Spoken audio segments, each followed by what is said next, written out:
Prime Asia TV ਦੇਖ ਰਹੇ ਸਾਰੇ ਦਰਸ਼ਕਾਂ ਦਾ ਇੱਕ ਵਾਰ ਫਿਰ ਤੋਂ ਨਿੱਘਾ ਸਵਾਗਤ ਕਰਦੇ ਹਾਂ ਪ੍ਰੋਗਰਾਮ ਪ੍ਰਾਈਮ ਟਾਈਮ ਦੇ ਵਿੱਚ। ਪ੍ਰਾਈਮ ਟਾਈਮ ਜਦੋਂ ਵੀ ਪ੍ਰੋਗਰਾਮ ਸ਼ੁਰੂ ਹੁੰਦਾ ਹੈ ਅਸੀਂ ਕੋਸ਼ਿਸ਼ ਕਰੀਦੀ ਹੈ ਕਿ ਜੋ ਕੁਝ ਵੀ ਦਿਨ ਦੇ ਵਿੱਚ ਵਾਪਰਿਆ ਹੁੰਦਾ ਤੁਹਾਡੇ ਸਾਹਮਣੇ ਰੱਖੀਏ। ਕੁਝ ਤੱਥ ਹੁੰਦੇ ਨੇ, ਕੁਝ ਰਾਜਨੀਤਿਕ ਖਬਰਾਂ ਹੁੰਦੀਆਂ ਨੇ, ਸਮਾਜਿਕ ਮੁੱਦੇ ਹੁੰਦੇ ਨੇ, ਉਹਨਾਂ ਤੇ ਚਰਚਾ ਕਰੀਦੀ ਹੈ। ਅੱਜ ਜਿਹੜੀਆਂ ਖਬਰਾਂ ਤੇ ਚਰਚਾ ਕਰਾਂਗੇ ਉਹਦੇ ਵਿੱਚ ਪੰਜਾਬ ਦੇ ਸਾਬਕਾ ਮੰਤਰੀਆਂ ਦੀ ਗੱਲ ਜ਼ਰੂਰ ਕਰਨੀ ਹੈ, ਕਿਉਂਕਿ ਕਾਂਗਰਸ ਦੇ ਵੇਲੇ ਕੁਝ ਕੁ ਸਾਬਕਾ ਮੰਤਰੀ ਉਹਨਾਂ ਦੇ ਖਿਲਾਫ ਜਾਂਚ ਦੁਬਾਰਾ ਸ਼ੁਰੂ ਹੋਣ ਜਾ ਰਹੀ ਹੈ, ਕਿਉਂਕਿ ਕਹਿੰਦੇ ਪ੍ਰੋਪਰਟੀ ਬਹੁਤ ਨਾਲੀ ਹੈ, ਚੱਲ ਅਚਲ ਜਾਇਦਾਦ ਦੀਆਂ ਗੱਲਾਂ ਚੱਲਦੀਆਂ ਰਹਿੰਦੀਆਂ ਨੇ। ਉਸ ਤੋਂ ਬਾਅਦ ਉੜੀਸਾ ਦੀ ਗੱਲ ਵੀ ਕਰਨੀ ਹੈ। ਰੇਲ ਹਾਦਸਾ ਵਾਪਰਿਆ ਸੀ, ਲਾਪਰਵਾਹੀ ਹੋਈ ਹੈ, ਕੌਣ ਜ਼ਿੰਮੇਵਾਰ ਹੈ, ਕੀ ਮੁਆਵਜ਼ਾ ਦੇਣ ਦੇ ਨਾਲ ਗੱਲ ਖਤਮ ਹੋ ਜਾਏਗੀ। ਖਿਡਾਰੀਆਂ ਦੀ ਗੱਲ ਵੀ ਕਰਾਂਗੇ। ਦਿੱਲੀ ਵਿੱਚ ਜੰਤਰ ਮੰਤਰ ਤੇ ਧਰਨਾ ਲਗਾਇਆ ਸੀ, ਬਾਅਦ ਦੇ ਵਿੱਚ ਖਾਪ ਪੰਚਾਇਤਾਂ ਦਾ ਸਾਥ ਮਿਲਿਆ, ਜੰਤਰ ਮੰਤਰ ਤੋਂ ਉੱਠ ਗਏ ਸੀਗੇ, ਪਰ ਹੁਣ ਕੁਝ ਕੁ ਹੋਰ ਨਵੀਆਂ ਖਬਰਾਂ ਸਾਹਮਣੇ ਆ ਰਹੀਆਂ ਨੇ, ਕੁਝ ਫੇਕ ਨਿਊਜ਼ ਵੀ ਬਣਾਈਆਂ ਜਾ ਰਹੀਆਂ ਨੇ, ਉਹਦੇ ਬਾਰੇ ਵੀ ਗੱਲਬਾਤ ਕਰਾਂਗੇ।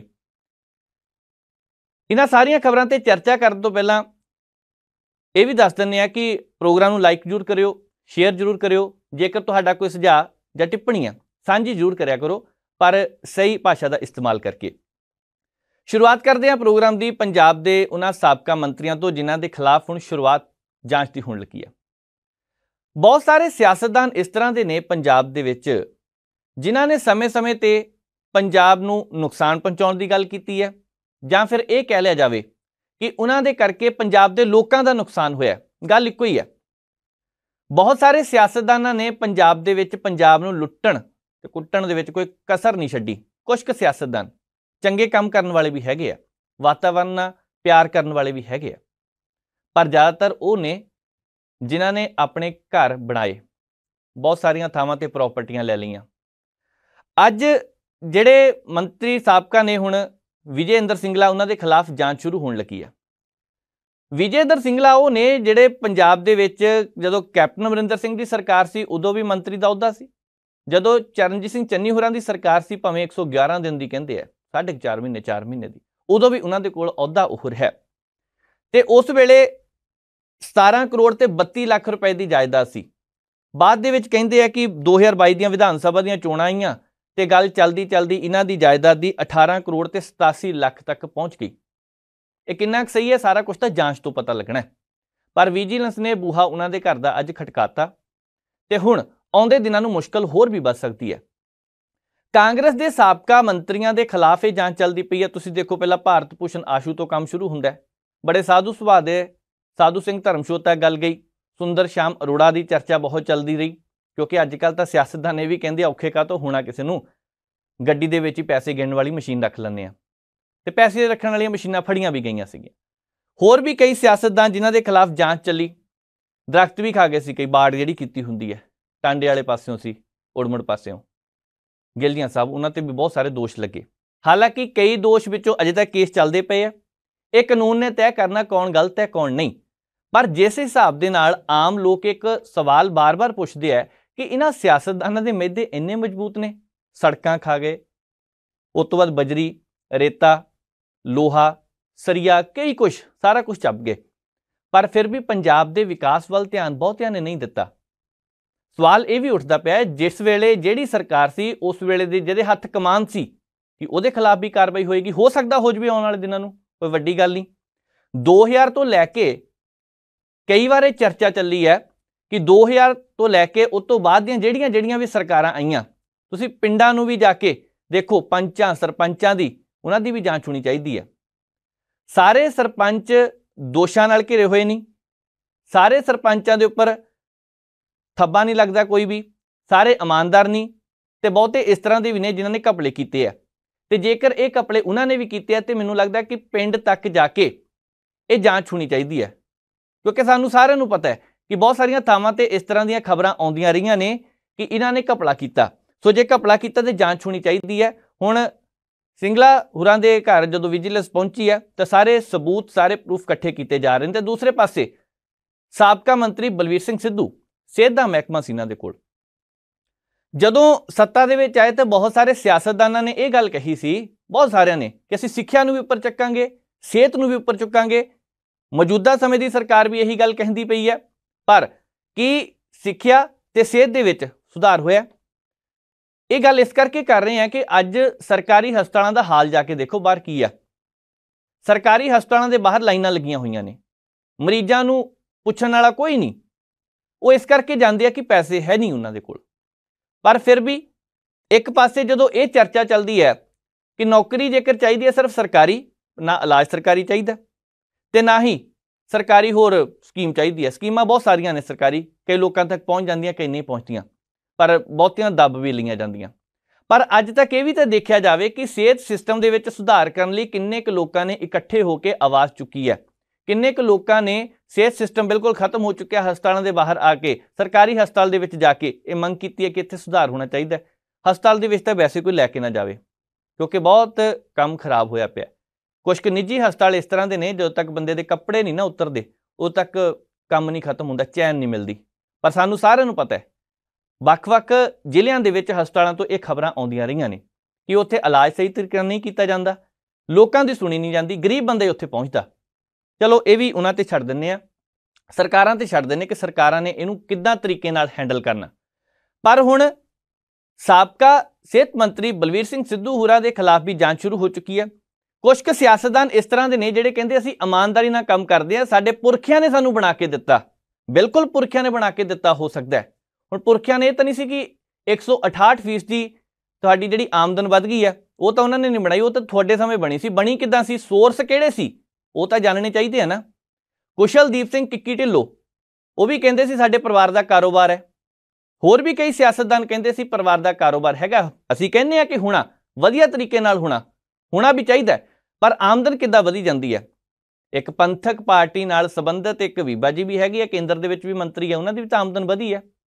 ਚਲੋ ਕੰਪਨੀਆਂ ਵੀ ਬਹੁਤ ਸਾਰੀਆਂ, ਹੋ ਸਕਦਾ ਉਹਦੇ ਕਰਕੇ ਵੱਧ ਗਈ ਹੋਵੇ, ਪਰ ਪੁੱਛਣ ਵਾਲੇ ਤੇ ਇਹੀ ਪੁੱਛਦੇ ਨਾ ਕਿ ਆਮਦਨ ਇੰਨੀ ਵਧੀ ਕਿੱਦਾਂ। ਗਰੀਬ ਬੰਦਾ ਉਹਦੀ ਆਮਦਨ ਕਿਉਂ ਨਹੀਂ ਵੱਧਦੀ ਪਈ। ਰਿਕਸ਼ਾ ਚਲਾਉਣ ਵਾਲਾ ਜੇਕਰ 20 ਰੁਪਏ ਮੰਗ ਲੈਂਦਾ ਜਾਂ 30 ਮੰਗ ਲੈਂਦਾ, ਉਹਨੂੰ ਅਸੀਂ ਬੋਲਣ ਲੱਗ ਪੈਂਦੇ ਇਸ ਦਾ 15 ਦੇਣੇ ਆ ਬਈ, ਅਸੀਂ ਇਹ ਤੋਂ ਵੱਧ ਨਹੀਂ ਦੇਣੇ। ਪਰ ਸਿਆਸਤਦਾਨਾਂ ਦੀ ਆਮਦਨ ਵੱਧਦੀ ਜਾ ਰਹੀ ਹੈ, ਗਰੀਬ ਬੰਦਾ ਉੱਥੇ ਦਾ ਉੱਥੇ ਹੀ ਖੜਾ। ਦੋਹਾਂ ਹੁਣ ਸਾਬਕਾ ਮੰਤਰੀਆਂ ਦੇ ਖਿਲਾਫ ਜੋ ਜਾਂਚ ਚੱਲਦੀ ਪਈ ਹੈ, ਦੇਖਦੇ ਹਾਂ ਇਹ 'ਚੋਂ ਕੀ ਨਿਕਲਦਾ। ਹੋ ਸਕਦਾ ਕੋਈ ਫਸ ਵੀ ਜਾਣ, ਹੋ ਸਕਦਾ ਕਿ ਕੱਲ੍ਹ ਨੂੰ ਫਸ ਕੇ ਤਾਂ ਬਾਅਦ ਵਿੱਚ ਜ਼ਮਾਨਤ ਵੀ ਮਿਲ ਜਾਵੇ, ਜੇਲ੍ਹ ਦੇ ਵਿੱਚ ਵੀ ਰਹਿ ਕੇ ਆਉਣਾ ਪਵੇ, ਹਵਾ ਖਾਣੀ ਪਵੇ, ਕਿਉਂਕਿ ਪੰਜਾਬ ਦਾ ਜੇਕਰ ਇਹ ਨੁਕਸਾਨ ਕੀਤਾ ਤਾਂ ਫਿਰ ਉਹਦੀ ਭਰਪਾਈ ਤਾਂ ਭਾਈ ਕਰਨੀ ਪੈਣੀ ਹੈ। ਅੱਗੇ ਵੱਧਦੇ ਹਾਂ, ਗੱਲ ਕਰਨੀ ਆ ਉੜੀਸਾ ਦੀ। ਉੜੀਸਾ ਦੇ ਵਿੱਚ ਇੱਕ ਹਾਦਸਾ ਵਾਪਰਦਾ, ਰੇਲ ਹਾਦਸਾ, ਬੜਾ ਦਰਦਨਾਕ ਹਾਦਸਾ। ਇਸ ਤਰ੍ਹਾਂ ਦੇ ਹਾਦਸੇ ਨਾ ਵਾਪਰਨ ਤਾਂ ਚੰਗਾ। ਹੁਣ ਬਹੁਤ ਸਾਰੇ ਹਾਦਸੇ ਇਸ ਤਰ੍ਹਾਂ ਦੇ ਹੁੰਦੇ ਆ ਜਿਨ੍ਹਾਂ ਦੇ ਵਿੱਚ ਲਾਪਰਵਾਹੀ ਵੀ ਹੋਈ ਹੋ ਸਕਦੀ ਹੁੰਦੀ ਆ। ਉੜੀਸਾ ਹਾਦਸੇ ਵਿੱਚ ਵੀ ਕੁਝ ਇਸ ਤਰ੍ਹਾਂ ਦੀਆਂ ਖਬਰਾਂ ਆਉਣੀਆਂ ਸ਼ੁਰੂ ਹੋ ਗਈਆਂ। ਸ਼ੁੱਕਰਵਾਰ ਦਾ ਦਿਨ ਸੀ ਜਦੋਂ ਇਹ ਘਟਨਾ ਵਾਪਰਦੀ ਹੈ, ਤਾਂ ਉਸ ਵੇਲੇ ਦੇਰ ਸ਼ਾਮ ਬਹੁਤ ਸਾਰੇ ਲੋਕ ਜੋ ਘਰਾਂ ਦੇ ਵਿੱਚ ਬੈਠੇ ਹੋਏ ਸੀ ਕਹਿੰਦੇ ਆ ਕਿ 5 ਕਿਲੋਮੀਟਰ ਦੇ ਇਲਾਕੇ ਤੱਕ ਇਸ ਘਟਨਾ ਦੀ ਆਵਾਜ਼ ਆਈ ਜਦੋਂ ਗੱਡੀਆਂ ਆਪਸ ਦੇ ਵਿੱਚ ਟਕਰਾਈਆਂ ਨੇ। ਹੁਣ ਉੱਥੇ ਬਹੁਤ ਸਾਰੇ ਅਜੇ ਵੀ ਲੋਕ ਉਹ ਨੇ ਜਿਹੜੇ ਆਪਣਿਆਂ ਦੀ ਪਛਾਣ ਕਰਨ ਦੇ ਵਿੱਚ ਲੱਗੇ ਹੋਏ ਨੇ, ਕਿਉਂਕਿ ਲਾਸ਼ਾਂ ਅਜੇ ਵੀ, ਹੁਣ ਸਾਰਾ ਕੰਮ ਸਾਂਭ ਤਾਂ ਲਿਆ ਪਰ ਅਜੇ ਤੱਕ ਵੀ ਲਾਸ਼ਾਂ ਦੀ ਪਛਾਣ ਨਹੀਂ ਹੋ ਸਕੀ। 100 ਤੋਂ ਵੱਧ ਲਾਸ਼ਾਂ ਉਹ ਨੇ ਜਿਨ੍ਹਾਂ ਦੀ ਪਛਾਣ ਅਜੇ ਬਾਕੀ ਹੈ, ਉਹ ਵੀ ਕੰਮ ਚੱਲਦਾ ਪਿਆ।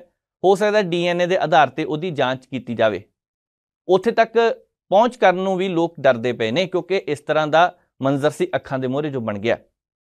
ਪਰ ਅੱਜ ਜਿਹੜੀਆਂ ਖਬਰਾਂ ਸਾਹਮਣੇ ਆਈਆਂ ਨੇ ਉਹ ਤਾਂ ਹੋਰ ਵੀ ਚਿੰਤਾਜਨਕ ਨੇ, ਹੈਰਾਨੀਜਨਕ ਨੇ, ਜਿਹੜੇ ਖੁਲਾਸੇ ਅੱਜ ਹੋਏ ਨੇ। ਇੱਕ ਖਬਰ ਇਹ ਵੀ ਸਾਹਮਣੇ ਆਈ ਹੈ, ਇੱਕ ਅਧਿਕਾਰੀ ਨੇ ਦੱਸਿਆ, ਉੱਥੇ ਖੁਰਦਾ ਦਾ ਅਧਿਕਾਰੀ ਹੈ DRM, ਉਹਨੇ ਕਿਹਾ ਕਿ ਫਿਜ਼ੀਕਲ ਟੈਂਪਰਿੰਗ ਹੋਈ ਹੈ। ਫਿਜ਼ੀਕਲ ਟੈਂਪਰਿੰਗ ਦਾ ਮਤਲਬ ਹੁੰਦਾ ਹੈ ਕਿ ਕਿਸੇ ਸਿਗਨਲ ਦੇ ਨਾਲ ਛੇੜਖਾਨੀ ਹੋਈ ਹੈ। ਤੇ ਛੇੜਖਾਨੀ ਕੌਣ ਕਰ ਸਕਦਾ? ਇਹ ਤਾਂ ਕਿਸੇ ਬੰਦੇ ਤੇ ਦੋਸ਼ ਲੱਗਦਾ ਹੋਣਾ, ਕਿਸੇ ਮਨੁੱਖ ਨੇ ਕੀਤਾ ਹੋਣਾ। ਹੁਣ ਜੇਕਰ ਫਿਜ਼ੀਕਲ ਟੈਂਪਰਿੰਗ ਹੋਈ ਹੈ ਤਾਂ ਸਭ ਤੋਂ ਵੱਡੀ ਗੱਲ ਇਹ ਹੈ ਕਿ ਜਿਹੜੇ ਉੱਥੇ ਡਿਊਟੀ ਨਿਭਾ ਰਹੇ ਸੀ ਉਹ ਕੀ ਕਰਦੇ ਸੀ? ਕੋਈ ਆ ਕੇ ਸਿਗਨਲ ਛੇੜ ਕਿਵੇਂ ਗਿਆ? ਵੈਸੇ ਤਾਂ ਇਹ ਕਿਹਾ ਜਾਂਦਾ ਕਿ ਏਸ਼ੀਆ ਦਾ ਸਭ ਤੋਂ ਵੱਡਾ ਰੇਲਵੇ ਦਾ ਨੈਟਵਰਕ ਹੈਗਾ ਸਾਡਾ ਭਾਰਤ ਦਾ। ਤੇ ਹੁਣ ਜੇਕਰ ਸਭ ਤੋਂ ਵੱਡਾ ਨੈਟਵਰਕ ਹੈਗਾ ਤੇ ਵੱਡੀ ਆਮਦਨ ਵੀ ਹੁੰਦੀ ਹੈ ਤਾਂ ਫਿਰ ਇਸ ਤਰ੍ਹਾਂ ਦੇ ਹਾਦਸੇ ਕਿਉਂ ਵਾਪਰਦੇ ਨੇ? ਹੈਰਾਨੀ ਕਰਦੀਆਂ ਕੁਝ ਖਬਰਾਂ ਉਦੋਂ ਆਉਂਦੀਆਂ ਨੇ ਜਦੋਂ ਸੈਂਟਰ ਵਾਲੇ ਪਾਸਿਓਂ ਮਿਨਿਸਟਰ ਸਾਹਿਬ ਇਸ ਤਰ੍ਹਾਂ ਦੇ ਬਿਆਨ ਦਿੰਦੇ ਆ ਕਿ CBI ਦੀ ਜਾਂਚ ਹੋਣੀ ਚਾਹੀਦੀ ਹੈ ਇਸ ਮਾਮਲੇ ਦੇ ਵਿੱਚ।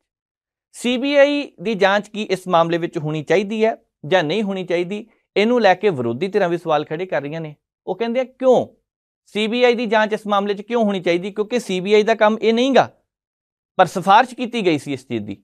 ਹੁਣ ਦੇਖਦੇ ਹਾਂ CBI ਦੀ ਜਾਂਚ ਹੁੰਦੀ ਹੈ ਕਿ ਨਹੀਂ ਹੁੰਦੀ, ਪਰ ਮਸਲਾ ਬਹੁਤ ਗੰਭੀਰ ਇਹ ਹੁੰਦਾ ਜਾ ਰਿਹਾ ਹੈ, ਕਿਉਂਕਿ ਸਿਰਫ ਮੁਆਵਜ਼ਾ ਦੇਣ ਨਾਲ ਗੱਲ ਨਹੀਂ ਬਣਨੀ।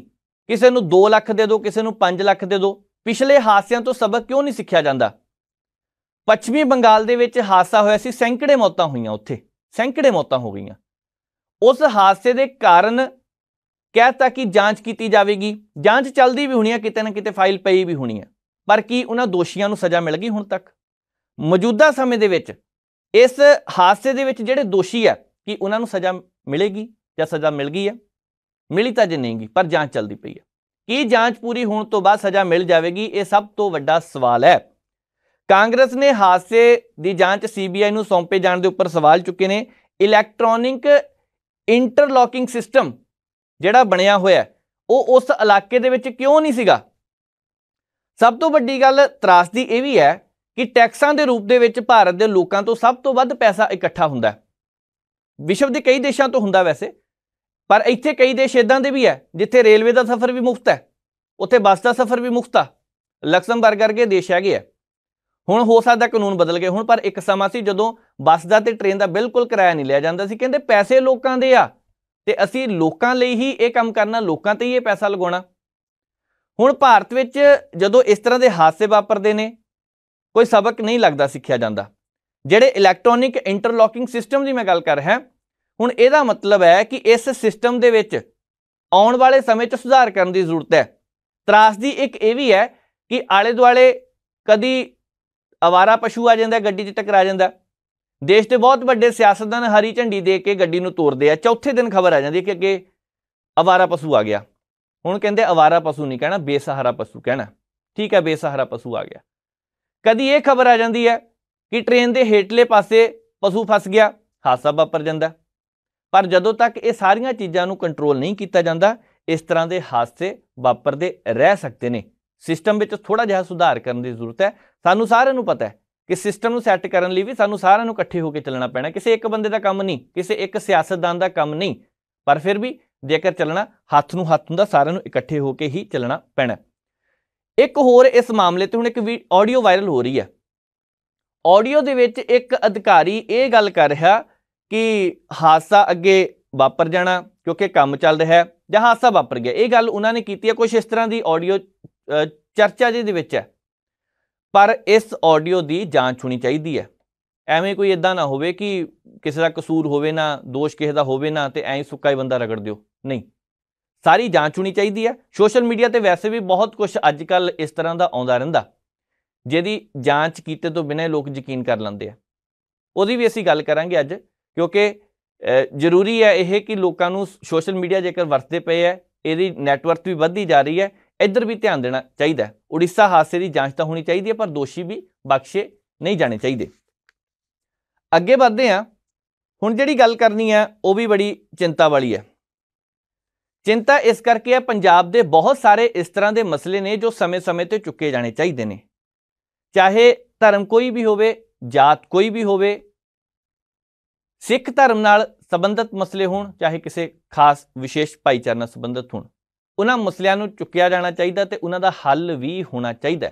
ਪਰ ਕਈ ਮਾਮਲੇ ਇਸ ਤਰ੍ਹਾਂ ਦੇ ਨੇ ਜਿਹੜੇ ਲੰਬੇ ਸਮੇਂ ਤੋਂ ਲਟਕਦੇ ਆ ਰਹੇ ਨੇ। 1984 ਕੋਈ ਨਹੀਂ ਭੁੱਲ ਸਕਦਾ, ਕੋਈ ਵੀ ਨਹੀਂ ਭੁੱਲ ਸਕਦਾ। ਉਸ ਸਮੇਂ ਜੋ ਕੁਝ ਵਾਪਰਿਆ, ਉਹਦੇ ਜ਼ਖਮ ਅੱਜ ਵੀ ਹਰੇ ਹੋ ਜਾਂਦੇ ਨੇ।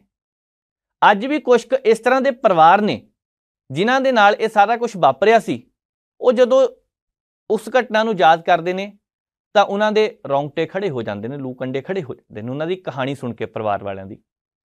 ਹਾਲਾਂਕਿ ਇਹਨਾਂ ਮਸਲਿਆਂ ਤੇ ਸਿਆਸਤ ਕਰਨ ਦੀ ਕੋਸ਼ਿਸ਼ ਵੀ ਕੀਤੀ ਗਈ ਹੈ। ਇਹ ਵੀ ਦਿਖਾਇਆ ਜਾ ਰਿਹਾ ਹੈ ਕਿ ਅਸੀਂ ਸਿੱਖ ਭਾਈਚਾਰੇ ਦੇ ਬਹੁਤ ਕਰੀਬ ਆ ਗਏ ਹਾਂ। ਇਹ ਵੀ ਦਿਖਾਇਆ ਜਾ ਰਿਹਾ ਹੈ ਕਿ ਭਾਈ ਇਹਨਾਂ ਦਾ ਮਸਲਾ ਜਦੋਂ ਤੱਕ ਹੱਲ ਨਹੀਂ ਹੁੰਦਾ, ਉਦੋਂ ਤੱਕ ਸਾਨੂੰ ਵੀ ਚੈਨ ਨਹੀਂ ਆਉਣੀ। ਪਰ ਕਿਤੇ ਇਹ ਤਾਂ ਨਹੀਂ ਗਾ ਕਿ ਚੋਣਾਂ ਜਦੋਂ ਨਜ਼ਦੀਕ ਆਉਂਦੀਆਂ ਨੇ ਤਾਂ ਉਸ ਵੇਲੇ ਇਹਨਾਂ ਮੁੱਦਿਆਂ ਨੂੰ ਜ਼ਿਆਦਾ ਉਭਾਰਿਆ ਜਾਂਦਾ। ਹੋ ਸਕਦਾ ਹੁੰਦਾ ਹੋਵੇ, ਐਵੇਂ ਤਾਂ ਨਹੀਂ ਕਿਤਾਬ 'ਚ ਛਪ ਜਾਂਦੇ, ਐਵੇਂ ਤਾਂ ਨਹੀਂ ਸਰਹੱਦਾਂ ਤੋਂ ਪਾਰ ਦੀਆਂ ਗੱਲਾਂ ਹੋ ਜਾਂਦੀਆਂ ਕਿ ਕੋਰੀਡੋਰ ਬਣ ਗਏ। ਪਰ ਕੀ ਵਾਕਈ ਹੀ ਇਹ ਬਿਲਕੁਲ ਕਰੀਬ ਆਉਣ ਲਈ ਗੱਲਾਂ ਕਹੀਆਂ ਜਾਂਦੀਆਂ ਨੇ? ਸਿਆਸਤ ਦਾ ਇੱਕ ਹਿੱਸਾ ਹੁੰਦਾ ਜਾਂ ਸੱਚੀ इन्हां मसलिਆਂ ਨੂੰ हल ਕਰਨ ਦੇ ਲਈ चिंतित ने साडे सियासतदान। लोक मनां ਦਾ हमेशा ही ਇਹ सवाल रहा। ਅਸੀਂ ਜਾਣਦੇ ਹਾਂ इस देश ਦੇ ਵਿੱਚ, ਸਾਡੇ सूबे ਦੇ ਵਿੱਚ, ਦਿੱਲੀ ਦੇ ਵਿੱਚ बहुत सारे इस तरह के परिवार ने जिन्हां दे नाल उस वेले भाणा वापरिया, भुलदे नहीं। पर अज इन्हां मसलिਆਂ ਦੇ ਉੱਪਰ राजनीति नहीं होनी चाहिए। श्री अकाल तख्त साहिब के कार्यकारी जथेदार ज्ञानी हरप्रीत सिंह होरां ने कौम के नाम अज संदेश पढ़िया। बहुत सारे उत्थे होर भी सियासतदान पहुंचे हुए सी, होर भी सिख शख्सियतां भी पहुंचिया हुई सी। हुण ज्ञानी हरप्रीत सिंह होरी कहते हैं कि अज 84 कहते हैं कि भुल जाओ, पर नहीं भुल हुंदी कदी भी। ये जिहड़े सियासतदान कहते हैं ना भुल जाओ, कदी नहीं भुल होनी। ये बिल्कुल सही गल है, कदी भी नहीं भुल होनी। खालसा समर्थ है इस चीज़ ते। असी गलबात देखांगे श्री अकाल तख्त साहिब के कार्यकारी जथेदार ज्ञानी हरप्रीत सिंह होरां ने किहड़ी कीती है। पर जरूर है कि इस वेले इधर ध्यान देने की जरूरत हैगी है, क्योंकि अज एक चिट्ठी का भी बहुत रौला पिया कि एक चिट्ठी लिखी गई है केंद्र वाले पासे। चिट्ठियां तो बहुत लिखियां गई, 35-40 सालों के 35 सालों चिट्ठियां बहुत लिखियां गई, पर उन्होंने चिट्ठियां का की कोई हल होया कि उन्होंने चिट्ठियां ते कदी सुनवाई हुई है? ये ध्यान मंगती गल है। पर आओ सब तो पहला श्री अकाल तख्त साहिब के कार्यकारी जथेदार ज्ञानी हरप्रीत सिंह होरां ने कौम के नाम संदेश पढ़दे की कहा, देखते हैं।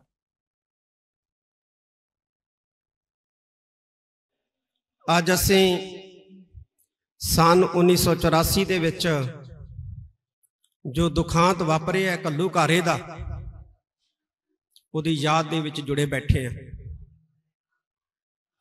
उस वेले दी भारत सरकार ने इस दिन 1984 दे विच साडे पिंडे ते झरीटां नहीं मारियां। पिंडे ते लगियां झरीटां दे जख्म जिहड़े आ ओह मिट जांदे हुंदे आ। उहने साडे दिलां दे उत्ते डूंघे जख्म कीते हैं, और ये जिहड़े डूंघे जख्म है ये भरने नहीं है। सूरज पश्चिम तो चढ़ सकता है, समुंदर सुक सकते हैं, धरती हिल सकती है, पर जे भारत सरकार चाहती है ना कि सिख 84 भुल जाण, तो ये 84 भुल ही नहीं जानी है। क्योंकि जख्म बड़े गहरे, जख्म बड़े डूंघे, और जिन्हां ने जख्म दिते उन्होंने तो मलम लाउणी की सी। उदों बाद जिहड़े हुक्मरान आए उन्होंने भी मलम लाउण का कोई यतन नहीं किया, और ना ही असीं उम्मीद करते। जालम सरकारां तो कदी उम्मीद रखनी भी जिहड़ी है ना वो बहुती सियाणप नहीं हुंदी। लोड़ हुंदी है अपने आप नूं मजबूत करन दी। साडा इतिहास दसदा है कि जदों गुरु गोबिंद सिंह पातशाह ने बहादुर शाह जिहड़ा दिल्ली दा हुक्मरान बनिया, उन्होंने याद करवाया भी हुक्मरान बनन तो पहला तू कुछ लिखती वादे कीते सी, उन्हां वादियां नूं पूरा करन दा वक्त है तेरे कोल, ते तू वादे पूरे कर। आगरे दी धरती दे उत्ते श्री गुरु गोबिंद सिंह पातशाह जी नूं बहादुर शाह ने जवाब नहीं दिता भी मैं वादे पूरे नहीं करने, बस लारा लप्पा लाया। ते धन गुरु गोबिंद सिंह महाराज दूर अंदेश सतगुरु सन, परमेश्वर तुल सन। उन्होंने कहा ऐ हुक्मरान तेरे ते सानू यकीन नहीं सी, ते हुक्मराना ते यकीन करना जिहड़ा ये सिवाए मूर्खता तो वध कुछ नहीं हुंदा। हुण खालसा समर्थ है साडा, जिहड़ा कुछ करना है वो असीं खुद करांगे। ते धन गुरु गोबिंद सिंह महाराज ने नादेड़ साहिब की धरती तो बाबा बंदा सिंह बहादुर जी नूं तैयार करके पंजाब तोरिया, ते बाबा बंदा सिंह जी बहादुर ने पंजाब आके सिख शक्ति नूं इकट्ठा किया जिहड़ी बिखर चुकी सी गुरु गोबिंद सिंह महाराज की ज्योति जो समाउण तो बाद। ये नहीं है कि साडी शक्ति घट है, साध संगत जी साडी शक्ति घट नहीं है, पर साडी शक्ति बिखरी हुई जरूर है। ते जे असीं जालमां नाल टक्कर लैनी है ਤੇ ਸਾਨੂੰ ਬਿਖਰੀ ਹੋਈ ਸ਼ਕਤੀ ਨੂੰ ਇਕੱਠਿਆਂ ਕਰਨਾ ਪਏਗਾ। ਅਸੀਂ 84 ਤੋਂ ਬਾਅਦ ਕਦੇ ਸਿਰ ਜੋੜ ਕੇ ਬੈਠੇ ਵੀ ਨਹੀਂ ਆਉਨੇ ਆ, ਅਰਦਾਸ 'ਚ ਸ਼ਾਮਲ ਹੁੰਨੇ ਆ, ਆਪਣੀਆਂ ਭਾਵਨਾਵਾਂ ਆਪਣੇ ਜਜ਼ਬਾਤਾਂ ਨੂੰ ਜਿਹੜਾ ਉਹ ਪ੍ਰਗਟ ਕਰਦੇ ਆ ਤੇ ਫਿਰ ਘਰੇ ਚਲੇ ਜਾਂਦੇ ਆ।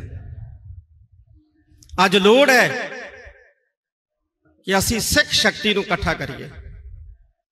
ਇਹ ਜਿਹੜੇ ਛੋਟੇ ਛੋਟੇ ਮਤਭੇਦ ਹੁੰਦੇ ਆ ਨਾ, ਇਹ ਕੌਮਾਂ ਨੂੰ ਜ਼ਿੰਦਾ ਰੱਖਦੇ ਆ। ਇਹਨਾਂ ਦੀ ਪਰਵਾਹ ਨਾ ਕਰੀਏ, ਇਹਨਾਂ ਮਤਭੇਦਾਂ ਤੋਂ ਉੱਪਰ ਉੱਠੀਏ। ਇਹਨਾਂ ਮਤਭੇਦਾਂ ਤੋਂ ਉੱਪਰ ਉੱਠ ਕੇ ਸ੍ਰੀ ਅਕਾਲ ਤਖਤ ਸਾਹਿਬ ਦੀ ਅਗਵਾਈ ਦੇ ਵਿੱਚ ਇਕੱਠੇ ਹੋਈਏ। ਮੈਂ ਨਹੀਂ ਕਹਿੰਦਾ ਮੇਰੀ ਅਗਵਾਈ 'ਚ ਚੱਲੋ, ਹਮ ਆਦਮੀ ਹਾਂ ਇੱਕਦਮ ਹੀ, ਮੈਂ ਅੱਜ ਹਾਂ ਕੱਲ ਨੂੰ ਨਹੀਂ ਹੋਵਾਂਗਾ, ਪਰ ਸ੍ਰੀ ਅਕਾਲ ਤਖਤ ਸਾਹਿਬ ਦੀ ਸਰਪ੍ਰਸਤੀ 'ਚ ਇਕੱਠੇ ਜ਼ਰੂਰ ਹੋਈਏ। ਸਾਡੀਆਂ ਸੰਸਥਾਵਾਂ ਸਾਡੀ ਸ਼ਕਤੀ ਦਾ ਸਰੋਤ ਹੈ। ਆਪਣੀਆਂ ਸੰਸਥਾਵਾਂ ਨੂੰ ਮਜ਼ਬੂਤ ਕਰਨ ਦਾ ਯਤਨ ਕਰੀਏ। ਕੇਵਲ ਸ਼੍ਰੋਮਣੀ ਗੁਰਦੁਆਰਾ ਪ੍ਰਬੰਧਕ ਕਮੇਟੀ ਨਹੀਂ, ਸਾਡੀਆਂ ਸਾਰੀਆਂ ਸੰਸਥਾਵਾਂ ਔਰ ਸਾਡੇ ਵੇਂਦਿਆਂ ਸਾਡੀਆਂ ਕੁਝ ਸੰਸਥਾਵਾਂ ਜਿਹੜੀਆਂ ਨੇ ਸਰਕਾਰੀ ਹੱਥਾਂ 'ਚ ਚਲੀਆਂ ਗਈਆਂ, ਤੇ ਸਰਕਾਰੀ ਹੱਥਾਂ 'ਚ ਚਲੀਆਂ ਗਈਆਂ ਉਹ ਮਜ਼ਲੂਮਾਂ ਨੂੰ ਲੰਗਰ ਖਵਾਉਣ ਤੋਂ ਵੀ ਜਿਹੜਾ ਉਹ ਜਵਾਬ ਦੇ ਰਹੇ। ਕੀ ਕਰਾਂਗੇ ਅਸੀਂ? ਸਰਕਾਰ ਦਾ ਦਬਾਅ ਹੈ, ਅਸੀਂ ਜੰਤਰ ਮੰਤਰ ਦੇ ਉੱਤੇ ਪ੍ਰਸ਼ਾਦਾ ਨਹੀਂ ਭੇਜ ਸਕਦੇ। ਕੀ ਪੰਜਾਬ ਦੇ ਵਿੱਚ ਵੀ ਅਸੀਂ ਇਹੋ ਜਿਹੇ ਹਾਲਾਤ ਹੀ ਬਣਾਉਣਾ ਚਾਹੁੰਦੇ ਹਾਂ? ਇਹ ਐਸਾ ਸਮਾਂ ਆ ਜਾਏ ਕਿ ਅਸੀਂ ਜਿਹੜਾ ਤਿੱਤਰ ਬਿੱਤਰ ਹੋ ਜਾਈਏ, ਬਿਖਰ ਜਾਈਏ, ਟੁੱਟ ਜਾਈਏ। ਮੈਂ ਝੋਲੀ ਅੱਡ ਕੇ ਆਪ ਜੀ ਨੂੰ, ਕਿਉਂਕਿ ਸਾਰਾ ਪੰਥ ਇਕੱਠਾ ਹੈ, ਪੰਥ ਦੀਆਂ ਨਾਮਾਵਰ ਸੰਸਥਾਵਾਂ ਇਕੱਠੀਆਂ ਨੇ, ਅੱਜ ਬੈਠੀਆਂ ਨੇ, ਮੈਂ ਸਾਰਿਆਂ ਨੂੰ ਝੋਲੀ ਅੱਡ ਕੇ ਇਹੋ ਅਪੀਲ ਕਰਦਾ ਕਿ ਸ੍ਰੀ ਅਕਾਲ ਤਖਤ ਸਾਹਿਬ ਦੀ ਅਗਵਾਈ 'ਚ ਅਸੀਂ ਸਿੱਖ ਸ਼ਕਤੀ ਨੂੰ ਇਕੱਠਾ ਕਰੀਏ। ਕੋਈ ਲੋੜ ਨਹੀਂ ਹੈ ਸਾਨੂੰ ਇਨਸਾਫ ਮੰਗਣ ਦੀ ਝੋਲੀ ਅੱਡ ਕੇ।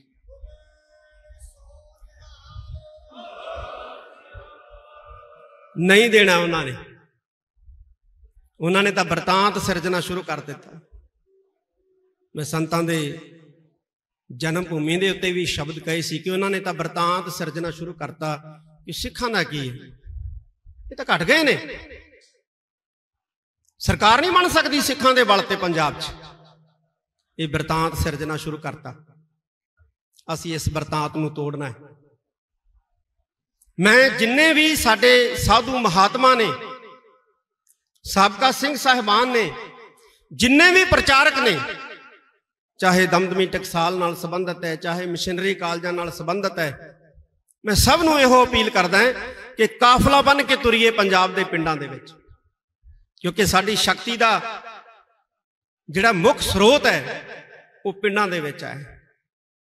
ਅਸੀਂ ਪਿੰਡਾਂ 'ਚੋਂ ਤਾਕਤ ਇਕੱਠੀ ਕਰੀਏ, ਕਾਫਲੇ ਬਣ ਕੇ ਤੁਰੀਏ।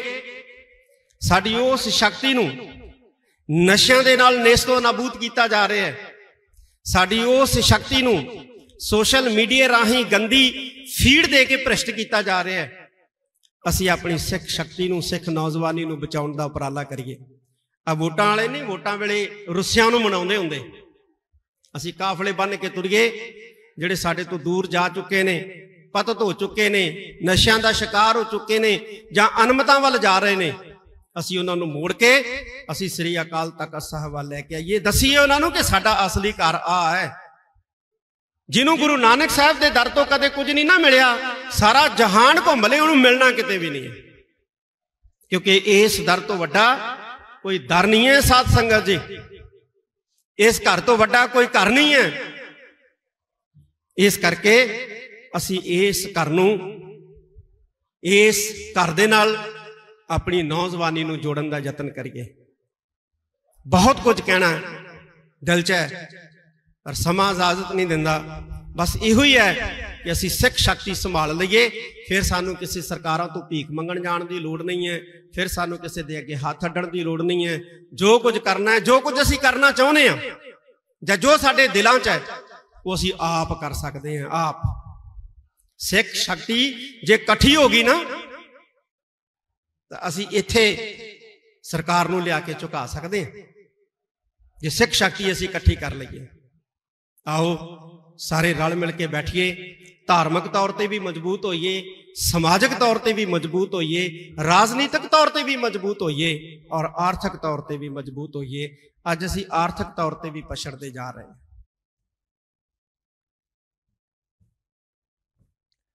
ਸੋ ਜਥੇਦਾਰ ਸਾਹਿਬ ਨੇ ਬਹੁਤ ਵਧੀਆ ਗੱਲਾਂ ਕੀਤੀਆਂ ਗਈ।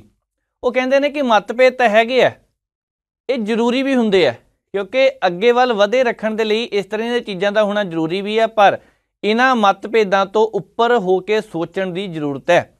ਨਸ਼ਿਆਂ ਦੀ ਗੱਲ ਕੀਤੀ ਹੈ ਕਿ ਬਹੁਤ ਸਾਰੇ ਲੋਕ ਅੱਜ ਨਸ਼ਿਆਂ ਵੱਲ ਨੂੰ ਜਾ ਰਹੇ ਆ, ਉਹਨਾਂ ਨੂੰ ਦੇਖਣਾ ਚਾਹੀਦਾ ਕਿ ਸਾਡਾ ਅਸਲ ਘਰ ਕਿਹੜਾ, ਉੱਥੇ ਆ ਕੇ ਫਿਰ ਬਾਬੇ ਨਾਨਕ ਦੀ ਬਾਣੀ ਦਾ ਪਾਠ ਕਰਨਾ ਚਾਹੀਦਾ, ਸੁਧਰਨਾ ਚਾਹੀਦਾ। ਪਰ ਇੱਕ ਗੱਲ ਹੋਰ ਹੈ ਜਿਹੜੀ ਖਾਸ ਧਿਆਨ ਮੰਗਦੀ ਹੈ, ਜੋ ਅੱਜ ਵੀ ਬਹੁਤ ਚਰਚਾ ਦੇ ਵਿੱਚ ਰਹੀ। ਉਹ ਕਹਿੰਦੇ ਸਾਰੇ ਜਥੇਬੰਦੀਆਂ ਨੂੰ ਇਕੱਠੀਆਂ ਹੋ ਕੇ ਪਿੰਡ-ਪਿੰਡ ਜਾਣਾ ਚਾਹੀਦਾ, ਉੱਥੇ ਜਾ ਕੇ ਪ੍ਰਚਾਰ ਕਰਨਾ ਚਾਹੀਦਾ, ਲੋਕਾਂ ਨੂੰ ਦੱਸਣਾ ਚਾਹੀਦਾ ਕਿ ਅਸੀਂ ਕੀ ਹਾਂ ਤੇ ਸਾਡੇ ਨਾਲ ਕੀ ਹੋ ਰਿਹਾ। ਸਰਕਾਰ ਤੋਂ ਇਨਸਾਫ ਦੀ ਹੁਣ ਕਹਿੰਦੇ ਕੋਈ ਆਸ ਨਹੀਂ, ਪਰ ਇਨਸਾਫ ਦੀ ਆਸ ਤਾਂ ਹਮੇਸ਼ਾ ਰਹਿੰਦੀ ਹੈ। 35-36 ਸਾਲਾਂ ਤੋਂ ਉਹ ਪਰਿਵਾਰ ਜੋ ਇਨਸਾਫ ਦੀ ਉਡੀਕ ਵਿੱਚ ਨੇ, ਹਰ ਰੋਜ਼ ਨਵੀਆਂ ਖਬਰਾਂ ਆ ਜਾਂਦੀਆਂ। ਦਿੱਲੀ ਵਾਲੇ ਪਾਸੇ ਕਈ ਇਹ ਵੀ ਚਰਚਾ ਚੱਲਦੀ ਰਹਿੰਦੀ ਹੈ ਕਿ ਹਾਈ ਕੋਰਟ ਵੱਲੋਂ ਨਵੇਂ ਪਾਸਿਓਂ ਕੇਸ ਸ਼ੁਰੂ ਕਰਨ ਦੀ ਤਿਆਰੀ ਕੀਤੀ ਜਾ ਰਹੀ ਹੈ। ਫਿਰ ਕੋਈ ਪਟੀਸ਼ਨ ਪਾਉਂਦਾ ਤੇ ਉੱਤੇ ਸੁਣਵਾਈ ਹੋਣੀ ਹੈ, ਕਿਉਂਕਿ ਜਗਦੀਸ਼ ਟਾਈਟਲਰ ਦੀ ਵੀ ਪਿਛਲੇ ਦਿਨੀ ਪਟੀਸ਼ਨ ਇੱਕ ਪਈ ਸੀਗੀ ਤੇ ਉੱਤੇ ਵੀ ਕੰਮ ਚੱਲਦਾ ਪਿਆ, ਉੱਤੇ ਵੀ ਜਾਂਚ ਚੱਲਦੀ ਪਈ ਆ। ਹੁਣ ਜੇਕਰ ਇਹ ਗੱਲ ਕਰੀਏ ਕਿ ਕੌਮ ਨੂੰ ਇਕੱਠੇ ਹੋਣਾ ਚਾਹੀਦਾ, ਜਥੇਦਾਰ ਸਾਹਿਬ ਉਹਨਾਂ ਨੇ ਜਿੱਦਾਂ ਕਿਹਾ, ਤੇ ਵਾਕਈ ਸਹੀ ਗੱਲ ਹੈ, ਕਿਉਂਕਿ ਕੌਮ ਦੇ ਬਹੁਤ ਸਾਰੇ ਮਸਲੇ ਨੇ। ਪਰ ਅੱਜ ਇਹ ਵੀ ਚੀਜ਼ਾਂ ਵੱਲ ਧਿਆਨ ਦੇਣਾ ਚਾਹੀਦਾ ਕਿ ਪੰਜਾਬ ਦੇ ਵਿੱਚ ਜੋ ਕੁਝ ਹੋ ਰਿਹਾ ਉਹ ਕੌਣ ਕਰਵਾ ਰਿਹਾ ਹੈ, ਚਾਹੇ ਉਹ ਬੇਅਦਬੀਆਂ ਦੀ ਗੱਲ ਹੈ, ਚਾਹੇ ਸ਼੍ਰੀ ਗੁਰੂ ਗ੍ਰੰਥ ਸਾਹਿਬ ਜੀ ਦੇ ਪਾਵਨ ਸਰੂਪ ਗਾਇਬ ਹੋਏ, ਗੁੰਮ ਹੋਏ, ਉਹਨਾਂ ਦੀ ਗੱਲ ਹੈ। ਪਰ ਕੁਝ ਕੁ ਸ਼ਖਸੀਅਤਾਂ ਇਹ ਵੀ ਕਹਿ ਰਹੀਆਂ ਕਿ ਉਹ ਗਾਇਬ ਨਹੀਂ ਹੋਏ, ਨਾ ਹੀ ਗੁੰਮ ਹੋਇਆ, ਪਰ ਹੈ ਕਿੱਥੇ ਹੈ ਇਹਦੇ ਬਾਰੇ ਵੀ ਨਹੀਂ ਕੁਝ ਦੱਸ ਰਿਹਾ। ਇੱਦਾਂ ਦੇ ਬਹੁਤ ਸਾਰੇ ਮਸਲੇ ਨੇ ਜਿਹਦੇ ਵੱਲ ਧਿਆਨ ਦੇਣ ਦੀ ਇਸ ਵੇਲੇ ਜ਼ਰੂਰਤ ਹੈ। ਜਥੇਦਾਰ ਸਾਹਿਬ ਨੇ ਇਹ ਜੋ ਗੱਲਾਂ ਕੀਤੀਆਂ ਨੇ, ਕੌਮ ਦੇ ਨਾਲ ਸੰਦੇਸ਼ ਦਿੱਤਾ ਹੈ। ਬਹੁਤ ਸਾਰੀਆਂ ਧਾਰਮਿਕ ਸ਼ਖਸੀਅਤਾਂ ਉੱਥੇ ਪਹੁੰਚੀਆਂ ਹੋਈਆਂ ਸੀ। ਸਿਮਰਜੀਤ ਸਿੰਘ ਮਾਨ ਪਾਰਲੀਮੈਂਟ ਮੈਂਬਰ ਨੇ, ਉਹਨਾਂ ਨੇ ਵੀ ਗੱਲਾਂ ਕੀਤੀਆਂ, ਤੇ ਦੂਸਰੇ ਪਾਸੇ ਭਾਈ ਧਿਆਨ ਸਿੰਘ ਮੰਡ ਹੈ, ਉਹਨਾਂ ਨੇ ਵੀ ਆਪਣੀਆਂ ਗੱਲਾਂ ਰੱਖੀਆਂ। ਚਲੋ ਚੰਗੀ ਗੱਲ ਹੈ, ਸਾਰਿਆਂ ਨੂੰ ਆਪਣੇ ਪੱਖ ਰੱਖਣੇ ਚਾਹੀਦੇ ਆ। ਪਰ ਹੁਣ ਜਿਹੜੀ ਗੱਲ ਕਰਨੀ ਹੈ ਉਹ ਵੀ ਬਹੁਤ ਜ਼ਿਆਦਾ ਮਹੱਤਵਪੂਰਨ ਹੈ। ਮਹੱਤਵਪੂਰਨ ਇਸ ਕਰਕੇ ਹੈ ਕਿ ਪੰਜਾਬ ਦੇ ਵਿੱਚ ਅੱਜ ਇੱਕ ਨਵਾਂ ਟ੍ਰੈਂਡ ਚੱਲਦਾ ਪਿਆ। ਬਹੁਤ ਸਾਰੇ ਲੋਕ ਕੁਝ ਵੱਖਰੇ ਤਰੀਕੇ ਦਾ ਸ਼ੌਂਕ ਰੱਖਦੇ, ਕੋਈ ਫਾਸਟ ਫੂਡ ਖਾਂਦਾ, ਕੋਈ ਕੋਲਡ ਡਰਿੰਕ ਪੀਂਦਾ ਵੱਖ-ਵੱਖ ਤਰ੍ਹਾਂ ਦੇ, ਕੋਈ ਕਹਿੰਦੇ ਅਸੀਂ ਡਰਦੇ ਨਹੀਂ ਆ ਕੋਲਡ ਡਰਿੰਕ ਪੀਣ ਦੇ ਨਾਲ, ਉਹ ਵੀ ਪੀਂਦੇ ਪਏ ਆ। ਪਰ ਅੱਜ ਜਿਹੜੀ ਇਹ ਰਿਪੋਰਟ ਪ੍ਰਾਈਮ ਏਸ਼ੀਆ ਟੀਵੀ ਦੇ ਪ੍ਰਤੀਨਿਧ ਨੇ ਜੱਸੀ ਬਰਾੜ ਬਠਿੰਡੇ ਤੋਂ ਉਹਨਾਂ ਨੇ ਕੀਤੀ ਹੈ, ਉਹ ਧਿਆਨ ਮੰਗਦੀ ਹੈ।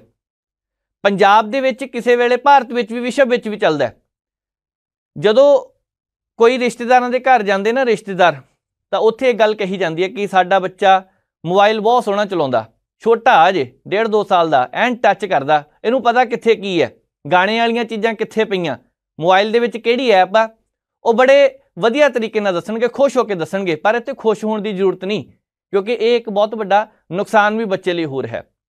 ਕੁਛ ਉਹ ਵੀ ਪਰਿਵਾਰ ਨੇ ਜਦੋਂ ਖਾਂਦੇ ਪੀਂਦੇ ਹੁੰਦੇ ਆ ਤਾਂ ਬੱਚੇ ਅੱਜ ਕੱਲ੍ਹ ਐਨਰਜੀ ਡਰਿੰਕ ਕਹਿ ਲਈਏ, ਚਾਹੇ ਕੋਲਡ ਡਰਿੰਕ ਕਹਿ ਲਈਏ, ਕੋਲਡ ਡਰਿੰਕਾਂ ਦੇ ਵਿੱਚ ਘੱਟ ਗੱਲ ਹੈ, ਪਰ ਐਨਰਜੀ ਡਰਿੰਕ ਦਾ ਬਹੁਤ ਰੌਲਾ ਰਹਿੰਦਾ। ਬਰਾੜ ਸਾਹਿਬ ਨੇ ਰਿਪੋਰਟ ਕੀਤੀ ਹੈ, ਡਾਕਟਰ ਸਾਹਿਬ ਨਾਲ ਗੱਲਬਾਤ ਕੀਤੀ ਹੈ, ਉਹਨੇ ਦੱਸਿਆ ਕਿ ਪੰਜਾਬ ਦੇ ਵਿੱਚ ਐਨਰਜੀ ਡਰਿੰਕ ਸ਼ੁਰੂਆਤ ਹੈ ਇੱਕ, ਆਉਣ ਵਾਲੇ ਸਮੇਂ 'ਚ ਕਿਤੇ ਇਹ ਲੱਤ ਦਾਰੂ ਤੱਕ ਨਾ ਲੈ ਕੇ ਚੱਲ ਜਾਵੇ।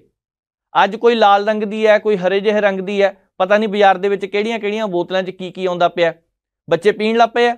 ਆਖੇ ਐਨਰਜੀ ਮਿਲਦੀ ਹੈ, ਕਿੰਨੀ ਕੁ ਐਨਰਜੀ ਮਿਲਦੀ ਸਾਨੂੰ ਨਹੀਂ ਪਤਾ, ਹੋ ਸਕਦਾ ਮਿਲਦੀ ਹੋਵੇ ਉਹਨਾਂ ਨੂੰ, ਪਰ ਉਹ ਕਹਿੰਦੇ ਇਹ ਲੱਤ ਬੀਅਰ ਤੱਕ ਜਾ ਸਕਦੀ ਹੈ। ਹੁਣ ਇੱਕ ਹੋਰ ਗੱਲ ਨਿਕਲੀ ਸੀ ਇਸ ਗੱਲਬਾਤ ਦੇ ਦੌਰਾਨ, ਚੌਲਾਂ ਦੀ ਗੱਲ ਵੀ ਚੱਲੀ ਹੈ ਕਿ ਚੌਲਾਂ ਦਾ ਪਾਣੀ ਹੁੰਦਾ, ਪਰ ਇਹ ਕਿੰਨਾ ਕੁ ਸਹੀ ਹੈ ਕਿੰਨਾ ਕੁ ਨਹੀਂ, ਇਹ ਸਾਰੀਆਂ ਗੱਲਾਂ ਅਸੀਂ ਜਾਣਾਂਗੇ ਇਸ ਇੰਟਰਵਿਊ ਨੂੰ। ਪਹਿਲਾਂ ਦੇਖਦੇ ਹਾਂ ਇੱਕ ਰਿਪੋਰਟ ਦਿਖਾਈਏ ਤੁਹਾਨੂੰ ਕਿ ਇਹਦੇ ਵਿੱਚ ਖਾਸ ਕੀ ਹੈ।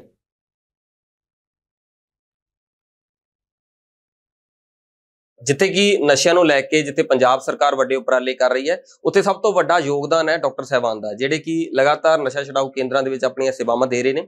ਉੱਥੇ ਡਾਕਟਰ ਅਰੁਣ ਗੁਪਤਾ ਨੇ, ਜਿਹੜੇ ਪਿਛਲੇ ਤਕਰੀਬਨ 7 ਸਾਲਾਂ ਤੋਂ ਬਠਿੰਡਾ ਦੇ ਵਿੱਚ ਆਪਣੀਆਂ ਸੇਵਾਵਾਂ ਦੇ ਰਹੇ ਨੇ। ਬਹੁਤ ਸਾਰੇ ਨੌਜਵਾਨ ਇਹਨਾਂ ਕੋਲੇ ਰੋਜ਼ ਨਸ਼ੇ ਦੀ ਲੱਤ ਲੱਗੇ ਵਾਲੇ ਆਉਂਦੇ ਆ, ਤੇ ਇਹਨਾਂ ਵੱਲੋਂ ਉਹਨਾਂ ਨੂੰ ਪਿਆਰ ਨਾਲ ਸਮਝਾ ਕੇ, ਦਵਾਈਆਂ ਦੇ ਕੇ ਉਹਨਾਂ ਨੂੰ ਨਸ਼ੇ ਤੋਂ ਦੂਰ ਕੀਤਾ ਜਾ ਰਿਹਾ। ਸਾਡੇ ਨਾਲ ਗੱਲਬਾਤ ਕਰਨ ਲਈ ਮੌਜੂਦਾ ਗੱਲਬਾਤ ਕਰਦੇ ਹਾਂ। ਸਵਾਗਤ ਹੈ ਤੁਹਾਡਾ ਪ੍ਰਾਈਮ ਏਸ਼ੀਆ। ਧੰਨਵਾਦ ਜੀ ਜੱਸੀ, ਤੁਸੀਂ ਮੈਨੂੰ ਮੌਕਾ ਦਿੱਤਾ ਤੇ ਗੱਲਬਾਤ ਰੱਖਣ ਦਾ। ਡਾਕਟਰ ਸਾਹਿਬ ਜੇਕਰ ਗੱਲ ਕਰੀਏ ਨਸ਼ੇ ਨੂੰ ਲੈ ਕੇ ਤਾਂ ਕਿਸ ਤਰ੍ਹਾਂ ਦੇ ਅੱਜ ਦੇ ਹਾਲਾਤ ਨੇ ਪੰਜਾਬ ਦੇ, ਕਿਉਂਕਿ ਪੰਜਾਬ ਨੂੰ ਲਗਾਤਾਰ ਪੂਰੇ ਵਰਲਡ ਦੇ ਵਿੱਚ ਨਸ਼ੇ ਨੂੰ ਲੈ ਕੇ ਬਦਨਾਮ ਕੀਤਾ ਜਾ ਰਿਹਾ ਹੈ। ਨਹੀਂ, ਇਹ ਦੇਖੋ ਪੰਜਾਬ ਨੂੰ ਬਦਨਾਮ ਕਰਨਾ ਗਲਤ ਹੈ। ਦੇਖੋ ਆਪਾਂ ਦੇਖੀ ਜਾਵੇ ਤਾਂ ਜਿੰਨੇ ਪੰਜਾਬ 'ਚ ਹੈ, ਆਪਾਂ ਬਠਿੰਡੇ 'ਚ ਬੈਠੇ ਹਾਂ, ਆਪਣਾ ਨੇਬਰਿੰਗ ਜ਼ਿਲ੍ਹਾ ਇੱਕ, ਜਿੰਨੇ ਪੰਜਾਬ ਤੋਂ ਨੌਜਵਾਨ ਉਨੇ ਹੀ ਮੇਰੇ ਕੋਲ ਹਰਿਆਣੇ 'ਚੋਂ ਆ ਰਹੇ ਨੌਜਵਾਨ ਦਾਖਲ ਹੋਣ, ਉਨੇ ਹੀ ਰਾਜਸਥਾਨ ਤੋਂ ਆ ਰਹੇ ਹੈ। ਠੀਕ ਹੈ, ਇਹ ਅੱਗ ਹਰਿਆਣੇ 'ਚ ਹੁਣ ਲੱਗੀ ਹੈ ਤੇ ਹਰਿਆਣੇ ਵਾਲਿਆਂ ਨੂੰ ਵੀ ਸਮਝ ਆ ਰਿਹਾ ਹੈ। ਮੇਰੇ ਕੋਲ ਪਿੱਛੇ ਜੇ ਸਰਸੇ ਤੋਂ ਡਾਕਟਰ ਆਏ ਸੀ ਦੇਖਣ ਆਪਣਾ ਬਠਿੰਡੇ ਦਾ ਮਾਡਲ ਡੀਡੀਸੀ ਸੈਂਟਰ। ਕਹਿੰਦੇ ਪਹਿਲਾਂ ਕੀ ਸੀ, ਪੰਜਾਬ ਨੂੰ ਬਦਨਾਮ ਕੀਤਾ ਜਾ ਰਿਹਾ ਸੀ, ਕਹਿੰਦੇ ਸੀ ਪੰਜਾਬ 'ਚੋਂ ਨਸ਼ਾ ਆ ਰਿਹਾ ਹਰਿਆਣੇ 'ਚ, ਜਾਂ ਦਿੱਲੀ 'ਚ ਨਸ਼ਾ ਆ ਰਿਹਾ, ਪੰਜਾਬ 'ਚੋਂ ਨਸ਼ਾ ਆ ਰਿਹਾ। ਪਰ ਹੁਣ ਹਰਿਆਣੇ 'ਚ ਵੀ ਓਨੀਆਂ ਹੀ ਡੈਥਸ ਹੋ ਰਹੀਆਂ, ਹਰਿਆਣੇ 'ਚ ਵੀ ਓਨਾ ਹੀ ਨਸ਼ਾ ਹੈ। ਪਰ ਹਰਿਆਣੇ ਨੂੰ ਹੁਣ ਪਤਾ ਲੱਗਿਆ ਤੇ ਹਰਿਆਣੇ ਵਾਲੇ ਵੀ ਓਨਾ ਹੀ ਸਖਤਾਈ ਕਰਨ ਜਾ ਰਿਹਾ ਤੇ ਹਰਿਆਣੇ 'ਚ ਉਹਨਾਂ ਨੇ ਆਪਦੇ ਨਸ਼ਾ ਛਡਾਊ ਕੇਂਦਰ ਖੋਲ੍ਹਣ ਜਾ ਰਹੇ ਹੈ। ਪਰ ਉਹ ਹੁਣ ਆਪਣਾ ਨਸ਼ਾ ਛਡਾਊ ਕੇਂਦਰ ਦੇਖਣ ਆਏ ਸੀ ਪੰਜਾਬ 'ਚ ਵੀ ਕਿਵੇਂ ਇਹ ਪੰਜਾਬ ਵਾਲੇ ਨਸ਼ਾ ਰਨ ਕਰ ਰਹੇ ਹੈ, ਕਿਉਂਕਿ ਉਹਨਾਂ ਨੂੰ ਹੁਣ ਲੋੜ ਮਹਿਸੂਸ ਹੋ ਰਹੀ ਹੈ ਵੀ ਅਸੀਂ ਵੀ ਆਪਦੇ, ਉਹਨਾਂ ਦਾ ਇਲੈਕਸ਼ਨ ਈਅਰ ਹੈ ਤੇ ਉਹਨਾਂ ਨੂੰ ਹੁਣ ਲੋੜ ਮਹਿਸੂਸ ਹੋਣ ਲੱਗੀ ਵੀ ਅਸੀਂ ਆਪਦੇ ਨਸ਼ਾ ਛਡਾਊ ਕੇਂਦਰ ਖੋਲੀਏ, ਆਪਣੇ ਬੱਚਿਆਂ ਨੂੰ ਬਚਾਈਏ। ਸਭ ਤੋਂ ਵੱਡੀ ਗੱਲ ਇਹ ਆ ਵੀ ਫਿਗਰ ਤਾਂ ਬਹੁਤ ਨੇ, ਫਿਗਰ ਦੇ ਤਾਂ ਆਪਾਂ ਕੋਈ ਜਾ ਨਹੀਂ ਸਕਦੇ ਨੇੜੇ, ਪਰ ਜੇ ਸਭ ਤੋਂ ਵੱਡੀ ਗੱਲ ਇਹ ਕਰੀਏ ਵੀ ਇਸ ਟਾਈਮ ਸਭ ਤੋਂ ਜ਼ਿਆਦਾ ਜਿਹੜਾ ਨਸ਼ਾ ਹੈ ਉਹ ਕਿਸ ਚੀਜ਼ ਦੇ ਆਦੀ ਜਿਹੜੇ ਤੁਹਾਡੇ ਕੋਲੇ ਲੋਕ ਆ ਰਹੇ ਨੇ? ਦੇਖੋ ਜਿਹੜੇ ਯੰਗ ਬੱਚੇ ਹੈ ਉਹ ਤਾਂ ਜਿਹੜੇ ਆ ਰਹੇ ਜ਼ਿਆਦਾ, ਦੇਖੋ ਇੱਕ ਪ੍ਰੀ ਗਾਬਾਲਿਨ ਕੈਪਸੂਲ ਹੈ ਜ਼ਿਆਦਾ, ਜਿਹੜਾ ਹਾਲੇ NDPS ਐਕਟ 'ਚ ਨਹੀਂ ਕਵਰ ਹੋ ਰਿਹਾ, ਜ਼ਿਆਦਾ ਉਸਦੇ ਆ ਰਹੇ ਹੈ, ਸ਼ੁਰੂਆਤੀ ਨਸ਼ਾ ਲੈ ਰਹੇ ਹੈ। ਪਲੱਸ ਜਿਹੜਾ ਚਿੱਟਾ ਹੈ ਉਹ ਤਾਂ ਦੇਖੋ ਆ ਹੀ ਰਿਹਾ ਫਿਲਹਾਲ ਹਾਲੇ। ਪਰ ਇੱਕ ਦੇਖੋ ਨਵਾਂ ਇਹ ਹੈ ਵੀ ਜਿਹੜੀ ਸਖਤਾਈ ਹੋਣ ਕਰਕੇ ਥੋੜ੍ਹਾ ਜਿਹਾ ਹੁਣ ਬਹੁਤ ਜ਼ਿਆਦਾ ਨੌਜਵਾਨ ਛੱਡਣ ਲਈ ਆਪ ਮੂਹਰੇ ਆ ਰਹੇ ਹੈ। ਪੰਚਾਇਤਾਂ ਦਾ ਯੋਗਦਾਨ ਹੈ, ਐਂਟੀ ਚਿੱਟਾ ਫਰੰਟ ਬਣਿਆ, ਉਹਨਾਂ ਲੋਕਾਂ ਦੇ ਪਿੰਡਾਂ ਦੀ ਦੇਖੋ ਇਹ ਐ ਆਪਾਂ ਜੇ ਕਹੀਏ ਕਿ ਸਰਕਾਰਾਂ ਚਿੱਟਾ ਛਡਾ ਦੇਣਗੀਆਂ, ਸਰਕਾਰਾਂ ਦਾ ਨਹੀਂ, ਪਰਿਵਾਰ ਦਾ ਯੋਗਦਾਨ ਵੀ ਚਾਹੀਦਾ, ਲੋਕਾਂ ਦਾ ਯੋਗਦਾਨ ਵੀ ਚਾਹੀਦਾ, ਸਾਰਾ ਦਾ ਮਿਲ ਕੇ ਯੋਗਦਾਨ ਹੋਵੇ ਤਾਂ ਇਸ ਤੋਂ ਆਪਾਂ ਇੱਕ ਜਿੱਤ ਪਾ ਸਕਦੇ। ਜੇ ਕਹੀਏ ਕਿ ਸਰਕਾਰ ਕਰਦੇ ਤਾਂ ਸਰਕਾਰ ਨਹੀਂ ਇਕੱਲੀ ਕਰ ਸਕਦੀ, ਜਾਂ ਇਕੱਲਾ ਮੈਂ ਕਰਾਂ ਮੈਂ ਨਹੀਂ ਕਰ ਸਕਦਾ, ਸਾਰਾ ਰਲ ਮਿਲ ਕੇ ਜਦੋਂ ਯੋਗਦਾਨ ਹੋਊਗਾ, ਪਰਿਵਾਰ ਚਾਹੇ, ਲੋਕ ਚਾਹਣ, ਸਾਰੇ ਰਲ ਮਿਲ ਕੇ ਆਪਾਂ ਇਸ ਤੋਂ ਉੱਪਰ ਉੱਠ ਸਕਦੇ, ਜਿੱਤ ਪਾ ਸਕਦੇ ਹਾਂ। ਇਹਦੀ ਏਜ ਦੀ ਗੱਲ ਕਰ ਲਈਏ ਤਾਂ ਜ਼ਿਆਦਾਤਰ ਤੁਹਾਡੇ ਕੋਲੇ ਪੇਸ਼ੈਂਟ ਕਿਸ ਏਜ ਦੇ ਵਿੱਚ ਜ਼ਿਆਦਾ ਆ ਰਹੇ ਆ? ਜੇਕਰ ਮੈਂ ਗੱਲ ਕਰਾਂ, ਕਿਉਂਕਿ ਨੌਜਵਾਨੀ ਨੂੰ ਜ਼ਿਆਦਾ ਜਦੋਂ ਵੀ ਆਪਾਂ ਕੋਈ ਗੱਲ ਕਰਦੇ ਤਾਂ ਕਹਿੰਦੇ ਪੰਜਾਬ ਦੀ ਨੌਜਵਾਨੀ ਨਸ਼ੇ ਚਲੀ ਗਈ, ਏਜ ਫੈਕਟਰ ਕੀ ਹੈ? 18 ਤੋਂ 30 ਸਾਲ ਦੇ ਨੌਜਵਾਨ ਜ਼ਿਆਦਾ ਆ ਰਹੇ ਜਿਹੜੇ ਹੁਣ ਦਾਖਲ ਹੋ ਰਹੇ, 18 ਤੋਂ ਜ਼ਿਆਦਾ ਉਹੀ ਜ਼ਿਆਦਾ ਆ ਰਹੇ ਜਿਹੜੇ ਇਸ ਦੀ ਚਪੇਟ 'ਚ ਹੈ। ਤੇ ਜੇਕਰ ਗੱਲ ਕਰੀਏ ਇਹਦੇ 'ਚ ਜਿਹੜੀਆਂ ਅੱਜ ਕੱਲ੍ਹ ਦੀਆਂ ਧੀਆਂ ਨੇ ਪੰਜਾਬ ਦੀਆਂ, ਉਹ ਵੀ ਕਿਤੇ ਨਾ ਕਿਤੇ ਇਹਦੇ 'ਚ ਆ ਰਹੀਆਂ ਨਸ਼ੇ ਦੇ ਵਿੱਚ ਆ ਰਹੀਆਂ। ਸਰ ਦੇਖੋ ਇੱਥੇ ਥੋੜਾ ਸਰਕਾਰੀ ਸੈਟਅਪ ਹੈ, ਇੱਥੇ ਥੋੜ੍ਹੀ ਡਰਦੀਆਂ ਜਾਂ ਰਸ਼ ਜ਼ਿਆਦਾ ਹੋਣ ਕਰਕੇ ਘੱਟ ਆਉਂਦੀਆਂ, ਪਰ ਆ ਰਹੀਆਂ, ਮਤਲਬ ਐਵਰੇਜ ਹਫ਼ਤੇ 'ਚ 2-4 ਧੀਆਂ ਆ ਰਹੀਆਂ ਸਾਡੇ ਕੋਲ ਆਉਂਦੀਆਂ। ਇੱਕ ਸਭ ਤੋਂ ਵੱਡੀ ਗੱਲ ਇਹ ਹੈ ਵੀ ਕਹਿੰਦੇ ਵੀ ਜਿਹੜੇ ਅੱਜ ਕੱਲ੍ਹ ਦੇ ਜਿਹੜੇ ਸਟੂਡੈਂਟ ਨੇ, ਜਿਹੜਾ ਸਟੂਡੈਂਟ ਤਬਕਾ ਜਿਹਨੂੰ ਮੈਂ ਕਹਿੰਦਾ, ਉਹ ਥੋੜਾ ਜਿਹਾ ਜ਼ਿਆਦਾ ਇਸ ਵੱਲ ਰੁਝਾਨ ਕਰ ਰਿਹਾ, ਕਿਉਂਕਿ ਸੋ ਜੱਸੀ ਬਰਾੜ ਉਹਨਾਂ ਦੀ ਰਿਪੋਰਟ ਨੂੰ ਥੋੜਾ ਜਿਹਾ ਇੱਥੇ ਰੋਕਣਾ, ਕਿਉਂਕਿ ਡਾਕਟਰ ਸਾਹਿਬ ਨੇ ਇੱਕ ਗੱਲ ਕਹੀ ਹੈ ਤੇ ਧਿਆਨ ਉਧਰ ਨੂੰ ਅਚਾਨਕ ਚਲਾ ਗਿਆ। ਡਾਕਟਰ ਸਾਹਿਬ ਨੇ ਕਿਹਾ ਕਿ ਜਿਹੜੇ ਏਜ ਗਰੁੱਪ ਦੀ ਜੇਕਰ ਗੱਲ ਕਰੀਏ, ਜਦੋਂ ਬਰਾੜ ਸਾਹਿਬ ਨੇ ਸਵਾਲ ਪੁੱਛਿਆ, ਉਹ ਕਹਿੰਦੇ 18 ਤੋਂ ਲੈ ਕੇ 25 ਸਾਲ ਦੀ ਉਮਰ ਦੇ ਬੱਚੇ ਜਾਂ ਨੌਜਵਾਨ ਬਹੁਤ ਆ ਰਹੇ ਆ। ਇਹ ਉਹ ਸਮਾਂ ਹੁੰਦਾ ਬੱਚੇ ਲਈ ਜਦੋਂ ਉਹਨੇ +2 ਕਰਕੇ ਜਾਂ BA ਕਰਕੇ ਇਹ ਸੋਚਣਾ ਹੁੰਦਾ ਕਿ ਅਸੀਂ ਦੇਸ਼ ਦੇ ਵਿੱਚ ਅੱਗੇ ਕਿਵੇਂ ਵਧਣਾ, ਕੀ ਕਰਨਾ, ਕਿਹੜਾ ਕੋਰਸ ਲੈਣਾ, ਨੌਕਰੀ ਮਿਲੇ, ਇੱਧਰ ਨੂੰ ਸਾਰਿਆਂ ਦੇ ਖਿਆਲ ਹੁੰਦਾ। ਪਰ ਜੇਕਰ ਹੁਣ ਇੱਕ ਉਹ ਵੀ ਰੁਝਾਨ ਜਿਹਾ ਚੱਲ ਪਿਆ 18 ਤੋਂ 25 ਸਾਲ ਦੇ ਵਿੱਚ ਵਾਲਿਆਂ ਦੇ ਕਿ ਨਸ਼ਾ ਕਰਨਾ ਤੇ ਆਪਣੀ ਜਿਹੜੀ ਅੰਦਰਲੀ ਉਹਨਾਂ ਨੂੰ ਠੀਕ ਰੱਖਦਾ ਤੇ ਉਹਨੂੰ ਉਹ ਲੈਂਦੇ ਆ ਨਸ਼ਾ, ਪਰ ਇਹ ਗਲਤ ਹੈ, ਇਹ ਨਹੀਂ ਹੋਣਾ ਚਾਹੀਦਾ। ਕਿਉਂਕਿ ਜਿਸ ਹਿਸਾਬ ਦੇ ਨਾਲ ਇਹ ਸਾਰਾ ਕੁਝ ਹੋ ਰਿਹਾ, ਇਹਦੇ ਬਾਰੇ ਸਰਕਾਰਾਂ ਨੂੰ ਚਿੰਤਨ ਕਰਨ ਦੀ ਜ਼ਰੂਰਤ ਹੈ। ਦੂਸਰੀ ਗੱਲ ਨਾਲ ਹੀ ਉਹਨਾਂ ਨੇ ਕੀਤੀ ਕਿ ਪਹਿਲਾਂ ਤਾਂ ਨਸ਼ਾ ਛਡਾਊ ਕੇਂਦਰ ਮੁੰਡਿਆਂ ਲਈ ਬਣਾਏ ਜਾਂਦੇ ਸੀ, ਪਰ ਇਹ ਤਰਾਸਦੀ ਹੈ ਪੰਜਾਬ ਦੀ ਕਿ ਅੱਜ ਕੁੜੀਆਂ ਲਈ ਵੀ ਨਸ਼ਾ ਛਡਾਊ ਕੇਂਦਰ ਖੁੱਲ੍ਹਦੇ ਪਏ ਨੇ। ਕਪੂਰਥਲੇ ਵਰਗੇ ਸ਼ਹਿਰ ਦੇ ਵਿੱਚ ਸਵੇਰੇ ਸਵੇਰੇ ਲੋਕ ਸੈਰ ਕਰਨ ਜਾਣ ਤਾਂ ਉੱਥੇ ਜਿੱਥੇ ਬੈਠ ਕੇ ਐਕਸਰਸਾਈਜ਼ ਕਰਨੀ ਹੈ, ਉਸ ਥਾਂ ਤੇ ਕੋਈ ਇਸ ਤਰ੍ਹਾਂ ਦੇ ਹਾਲਤ ਦੇ ਵਿੱਚ ਕੁੜੀ ਤੇ ਮੁੰਡਾ ਮਿਲਣ ਜਿਹੜੇ ਨਸ਼ਾ ਕਰਕੇ ਸਵੇਰੇ ਲੰਮੇ ਪਏ ਹੁੰਦੇ ਆ, ਤੇ ਕਿੰਨੀ ਹੈਰਾਨੀ ਦੀ ਇਹ ਗੱਲ ਹੁੰਦੀ ਆ। ਅੱਜ ਕਿਉਂ ਲੋੜ ਪੈਂਦੀ ਆ? ਅਸੀਂ ਤਾਂ ਕਹਿੰਦੇ ਆ ਕਿ ਇਹ ਚੀਜ਼ ਬਣਾਉਣ ਦੀ ਲੋੜ ਹੀ ਨਾ ਪਵੇ, ਨਸ਼ਾ ਖਤਮ ਹੀ ਹੋ ਜਾਏ, ਪਰ ਨਹੀਂ, ਇਹ ਨਹੀਂ ਖਤਮ ਹੋ ਰਿਹਾ। ਇੱਧਰ ਕਾਰਵਾਈ ਕਰਨ ਦੀ ਜ਼ਰੂਰਤ ਹੈ। ਰਿਪੋਰਟ ਦਾ ਅਗਲਾ ਹਿੱਸਾ ਕੀ ਕਹਿੰਦਾ, ਆਓ ਦੇਖਦੇ ਹਾਂ।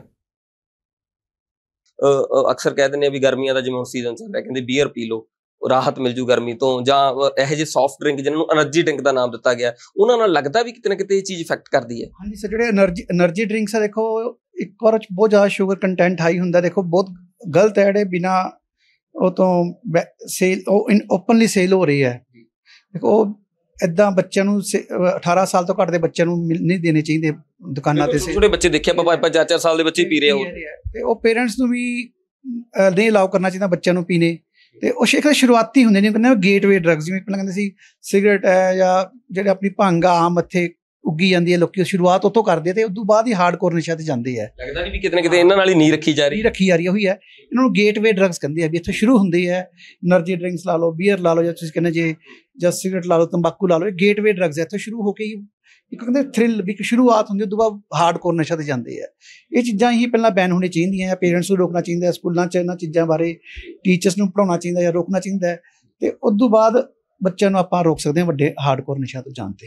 ਡਾਕਟਰ ਸਾਹਿਬ, ਹੁਣ ਸਵਾਲ ਸਭ ਤੋਂ ਵੱਡਾ ਇਹ ਪੈਦਾ ਹੋ ਰਿਹਾ ਵੀ ਕਿਉਂਕਿ ਹਰ ਬੰਦਾ ਇੱਥੇ ਹਸਪੀਟਲ ਦੇ ਅੰਦਰ ਤੁਹਾਡੇ ਕੋਲ ਪੇਸ਼ੈਂਟ ਬਹੁਤ ਆ ਜਾਂਦੇ ਨੇ, ਕੋਈ ਪੇਰੈਂਟਸ ਵੀ ਲੈ ਕੇ ਆਉਂਦੇ ਨੇ, ਉਹਨਾਂ ਨੂੰ ਨਸ਼ੇ ਦੇ ਰੁਝਾਨ ਤੋਂ ਦੂਰ ਕਿਵੇਂ ਕੀਤਾ ਜਾ ਸਕੇ? ਕਿਉਂਕਿ ਇੱਕ ਵਾਰ ਤੁਹਾਡੀ ਮੈਡੀਸਨ ਦੇਣ ਨਾਲ ਤਾਂ ਨਸ਼ਾ ਆਪਾਂ ਕਹਿ ਨਹੀਂ ਸਕਦੇ ਵੀ ਅੱਜ ਹੀ ਛੱਡਿਆ ਜਾਵੇਗਾ, ਉਹਨੂੰ ਕਿਵੇਂ ਦੂਰ ਕੀਤਾ ਜਾ ਸਕੇ? ਦੇਖੋ, ਜਦੋਂ ਮੈਂ ਪੇਰੈਂਟਸ ਨੂੰ ਮੈਸੇਜ ਦੇਣਾ ਚਾਹਾਂਗਾ, ਟੀਚਰਸ ਨੂੰ, ਜਦੋਂ ਬੱਚਾ ਇੱਕ ਅਡੋਲੀਸੈਂਟ ਏਜ ਹੁੰਦੀ ਹੈ, ਕਿਸ਼ੋਰ ਅਵਸਥਾ ਕਹਿੰਦੇ ਆ, ਆਪਾਂ ਨੂੰ ਲੱਗਦਾ ਕਿ ਆਪਣਾ ਬੱਚਾ ਕਿਸੇ ਗਲਤ ਪਾਸੇ ਪੈ ਰਿਹਾ, ਤਾਂ ਕੋਈ ਲੱਛਣ ਹੁੰਦੇ ਆ ਆਪਾਂ ਨੂੰ, ਕੋਈ ਬੱਚਾ ਦੀਆਂ ਹਰਕਤਾਂ 'ਚ ਵਿਵਹਾਰ 'ਚ ਵਰਤਾਵ ਆਉਣ ਲੱਗ ਜੇ, ਬੱਚਾ ਅਲੱਗ-ਅਲੱਗ ਰਹਿਣ ਲੱਗ ਜੇ, ਬੱਚਾ ਕਮਰੇ 'ਚ ਬੰਦ ਰਹਿਣ ਲੱਗ ਜੇ, ਉਹਦੇ ਯਾਰ ਦੋਸਤ ਬਦਲ ਜਾਣ, ਸੁਭਾਅ ਚਿੜਚਿੜਾ ਰਹਿਣ ਲੱਗ ਜੇ, ਉਹਦੇ ਤੁਹਾਨੂੰ ਕੋਈ ਵਰਤਾਵ 'ਚ ਤਬਦੀਲੀ ਲੱਗੇ, ਜਾਂ ਉਹਦੇ ਤੁਸੀਂ ਕਮਰੇ 'ਚ ਤੁਸੀਂ ਕੋਈ ਅਜੀਬ ਜਿਹੇ ਗੋਲੀਆਂ ਕੈਪਸੂਲ ਮਿਲਣ ਲੱਗ ਜਾਣ, ਜ਼ਿਆਦਾ ਸੌਣ ਲੱਗ ਜੇ, ਪੜ੍ਹਾਈ 'ਚ ਪਿੱਛੇ ਰਹਿਣ ਲੱਗ ਜੇ, ਤੁਹਾਨੂੰ ਇਹ ਜਿਹੇ ਕੁਛ ਤਬਦੀਲੀਆਂ ਮਿਲਣ, ਤੁਸੀਂ ਮਨੋਰੋਗ ਮਾਹਰ ਨੂੰ ਮਿਲੋ, ਜੋ ਟੀਚਰਸ ਨਾਲ ਗੱਲ ਕਰੋ, ਮਤਲਬ ਜਦੋਂ ਕਮਰੇ 'ਚ ਤੁਹਾਨੂੰ ਮਾਚਿਸ ਮਿਲਣ ਲੱਗ ਜੇ, ਕੁਛ ਚੀਜ਼ਾਂ ਇਹ ਜਿਹੀਆਂ ਅਜੀਬ ਨਿਸ਼ਾਨੀਆਂ ਹੁੰਦੀਆਂ, ਜਾਂ ਤੁਹਾਨੂੰ ਉਦੋਂ ਤੁਹਾਨੂੰ ਲੱਗਦਾ ਵੀ ਬੱਚਾ ਗਲਤ ਰਸਤੇ ਚੱਲ ਰਿਹਾ, ਸਾਨੂੰ ਉਦੋਂ ਪੇਰੈਂਟਸ ਨੂੰ ਚੌਕਸ ਹੋਣਾ ਪੈਂਦਾ, ਤੇ ਉਦੋਂ ਉਹ ਮਨੋਰੋਗ ਮਾਹਰ ਨੂੰ ਮਿਲੇ, ਤੇ ਉਦੋਂ ਉਹਦੀ ਕਾਉਂਸਲਿੰਗ ਕਰਾਵੇ ਜਾਂ ਕੋਈ ਟ੍ਰੀਟਮੈਂਟ ਲਵੇ, ਉਸ ਸਮੇਂ ਮਤਲਬ ਆਪਾਂ ਨੂੰ ਸੁਚੇਤ ਹੋਣਾ ਪਵੇਗਾ।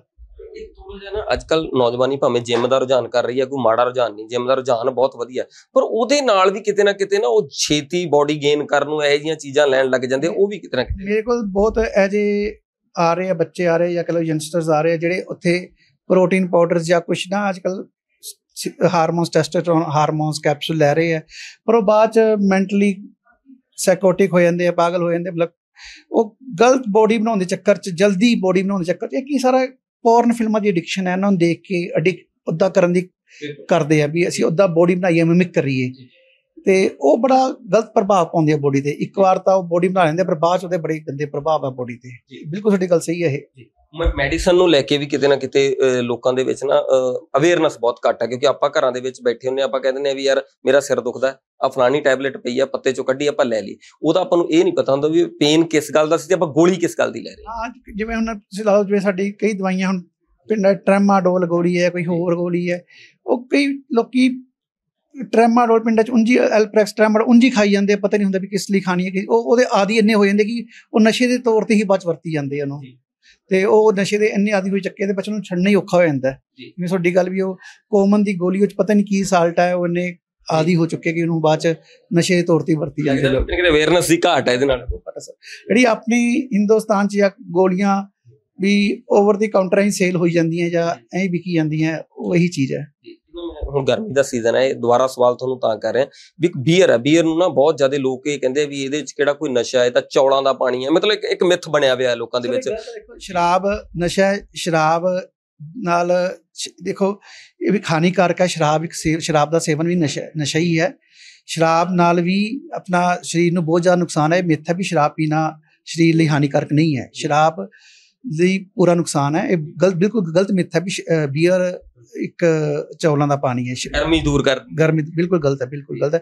ਪੀਣਾ ਹੈ ਲੱਸੀ ਪੀਓ, ਨਿੰਬੂ ਪਾਣੀ ਪੀਓ, ਉਹ ਬਿਲਕੁਲ ਸਹੀ ਹੈ ਸਿਹਤ ਲਈ। ਇਹ ਬਿਲਕੁਲ ਗਲਤ, ਸੌਫਟ ਡਰਿੰਕ ਪੀਣਾ ਜਾਂ ਆਪਣੇ એનર્ਜੀ ਡਰਿੰਕ ਪੀਣਾ ਵੀ ਗਲਤ, ਸਿਹਤ ਲਈ ਹਾਨੀਕਾਰਕ ਹੈ। ਮੈਂ ਤਾਂ ਇਹ ਕਹਿੰਦਾ। ਹੁਣ ਨੌਜਵਾਨਾਂ ਨੂੰ ਕੀ ਮੈਸੇਜ ਦੇਣਾ ਚਾਹੋਗੇ, ਕਿਉਂਕਿ ਨੌਜਵਾਨ ਹੁਣ ਤੁਹਾਡੇ ਕੋਲੇ ਬਹੁਤ ਜ਼ਿਆਦਾ, ਜਿਵੇਂ ਤੁਸੀਂ ਦੱਸਿਆ ਵੀ ਐਵਰੇਜ ਵਾਈਜ਼ ਨੌਜਵਾਨ ਆ ਰਹੇ, ਛੁੱਟੀਆਂ ਚੱਲਦੀਆਂ ਸਕੂਲਾਂ 'ਚ ਨੌਜਵਾਨ ਆ ਰਹੇ। ਮੈਂ ਤਾਂ ਕਹਿੰਦਾ ਆਪਦਾ ਬੈਲੈਂਸ ਡਾਈਟ ਲਓ, ਕਸਰਤ ਕਰੋ, ਪਰ ਕਿਸੇ ਪ੍ਰੋਟੀਨ ਪਾਊਡਰ ਜਾਂ ਕਿਸੇ એનર્ਜੀ ਡਰਿੰਕ ਦੇ ਚੱਕਰਾਂ 'ਚ ਨਾ ਪਾਓ। ਮੈਡੀਟੇਸ਼ਨ ਕਰੋ, ਯੋਗਾ ਕਰੋ, ਮਤਲਬ ਆਪਦਾ ਪ੍ਰੋਪਰ ਫੂਡ ਲਓ, ਬੈਲੈਂਸ ਡਾਈਟ ਲਓ, ਨਾ ਕਿ ਐਵੇਂ ਫਾਲਤੂ ਓਵਰ ਤੁਸੀਂ ਪ੍ਰੋਟੀਨ ਪਾਊਡਰ ਜੀ ਜਾਂ ਕੈਪਸੂਲ ਜੇ ਲਿਓ, ਉਸੇ ਮਤਲਬ ਉਹ ਚੱਕਰਾਂ 'ਚ ਪਾਓ। ਕਿਸੇ ਨਸ਼ੇ ਦਾ ਸੇਵਨ ਨਾ ਕਰੋ। ਕੋਈ ਜਿਹੜਾ ਤੁਸੀਂ ਕਹਿ ਰਹੇ ਹੋ ਚੌਲਾਂ ਦਾ ਪਾਣੀ, ਗਰਮੀ ਹੈ, ਵੱਧ ਤੋਂ ਵੱਧ ਲਿਕੁਇਡ ਲਓ। ਲਿਕੁਇਡ ਮਤਲਬ ਨਿੰਬੂ ਪਾਣੀ ਲਓ, ਤੁਸੀਂ ਲੱਸੀ ਪੀਓ, ਜੋ ਵੀ ਮਤਲਬ ਹੈ ਡਾਈਟ ਉਹ ਲਓ, ਐਕਸਰਸਾਈਜ਼ ਕਰੋ। ਰਿਪੋਰਟ ਵਿੱਚ ਬਹੁਤ ਕੁਝ ਇਸ ਤਰ੍ਹਾਂ ਦਾ ਸੀ ਜੋ ਆਪਣੇ ਵੱਲ ਧਿਆਨ ਖਿੱਚਦਾ।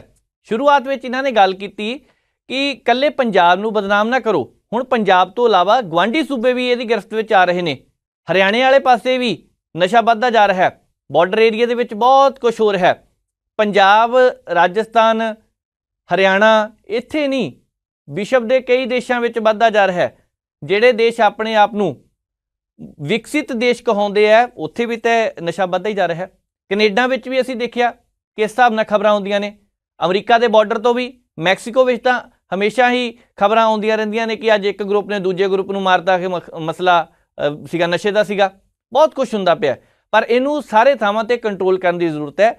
ਅੰਤਰਰਾਸ਼ਟਰੀ ਸਰਹੱਦਾਂ ਤੋਂ ਇਹ ਜੋ ਕੁਝ ਵੀ ਹੋ ਰਿਹਾ ਗਲਤ ਹੋ ਰਿਹਾ, ਵਪਾਰ ਰੁਕਣਾ ਚਾਹੀਦਾ। ਸਾਡੇ ਤਾਂ ਇੱਥੇ ਇੱਦਾਂ ਦੀਆਂ ਖਬਰਾਂ ਵੀ ਆ ਜਾਂਦੀਆਂ ਕਿ ਕੰਟੇਨਰ ਫੜਿਆ ਗਿਆ, ਅਖੇ ਕੀਮਤ ਕਿੰਨੀ ਸੀ ਡਰੱਗ ਦੀ, 2900 ਕਰੋੜ ਰੁਪਈਆ, ਆਈ ਕਿੱਥੋਂ ਕੋਈ ਨਹੀਂ ਪਤਾ। ਪਾਣੀ ਵਿੱਚ ਅਖੇ ਕੰਟੇਨਰ ਤੈਰਦਾ ਮਿਲਿਆ। ਵੇ ਕੰਟੇਨਰ ਉਹ ਲਿਆਂਦਾ ਕਿੱਥੋਂ, ਕਿਹਨੇ ਮੰਗਵਾਇਆ, ਕਿਹਦੀ ਪੋਰਟ ਸੀ, ਕੌਣ ਉੱਥੇ ਦਾ ਜ਼ਿੰਮੇਵਾਰ ਸੀ, ਕਦੀ ਇਹਦੀ ਜਾਂਚ ਚੱਲੀ ਹੈ?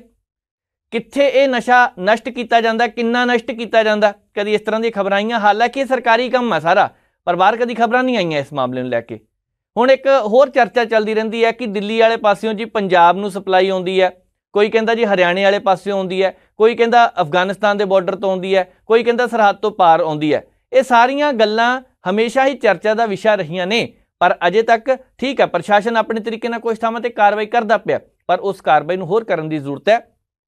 ਜਿਹੜੀ ਡਾਕਟਰ ਸਾਹਿਬ ਨੇ ਗੱਲ ਕੀ ਹੈ ਕਿ ਛੋਟੀ ਉਮਰ ਤੋਂ ਇੱਕ ਲੱਤ ਲੱਗ ਜਾਂਦੀ ਹੈ ਤੇ ਅੱਗੇ ਜਾ ਕੇ ਉਹੀ ਬਹੁਤ ਜ਼ਿਆਦਾ ਵੱਡੀ ਬਿਮਾਰੀ ਵੀ ਬਣ ਸਕਦੀ ਹੈ, ਕਿਉਂਕਿ ਸ਼ੁਰੂਆਤ ਕਰਦੇ ਆ ਬੀਅਰ ਤੋਂ, ਪੀ ਲਓ ਕੁਛ ਨਹੀਂ ਹੁੰਦਾ, ਇਹਦਾ ਕਿਹੜਾ ਨਸ਼ਾ ਹੋ ਸਕਦਾ ਹੁੰਦਾ ਹੋਵੇ।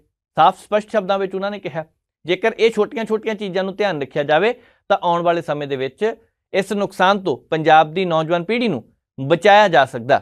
ਅਸੀਂ ਹਮੇਸ਼ਾ ਹੀ ਇਹ ਗੱਲ ਤੇ ਪਹਿਰਾ ਦਿੰਦੇ ਰਹਾਂਗੇ ਕਿ ਭਾਈ ਇਹ ਸਾਰਾ ਕੁਝ ਨਹੀਂ ਹੋਣਾ ਚਾਹੀਦਾ, ਪਰ ਨਹੀਂ, ਫਿਰ ਵੀ ਕਰਨ ਵਾਲੇ ਇਹ ਸਾਰਾ ਕੁਝ ਕਰਦੇ ਪਏ ਆ।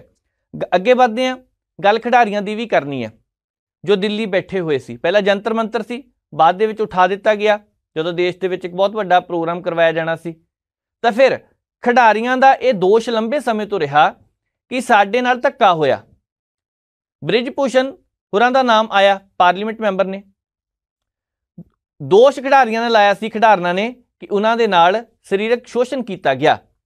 ਇੱਕ ਖਿਡਾਰਨ ਉਹ ਸੀ ਜੋ ਬਾਅਦ ਵਿੱਚ ਪਤਾ ਲੱਗਿਆ ਉਹਦੇ ਬਿਆਨ ਦਰਜ ਕੀਤੇ ਗਏ, ਕੋਈ ਕਹਿੰਦੇ ਇਦਾਂ ਦੀ ਗੱਲ ਹੀ ਹੈ ਨਹੀਂ ਗੀ।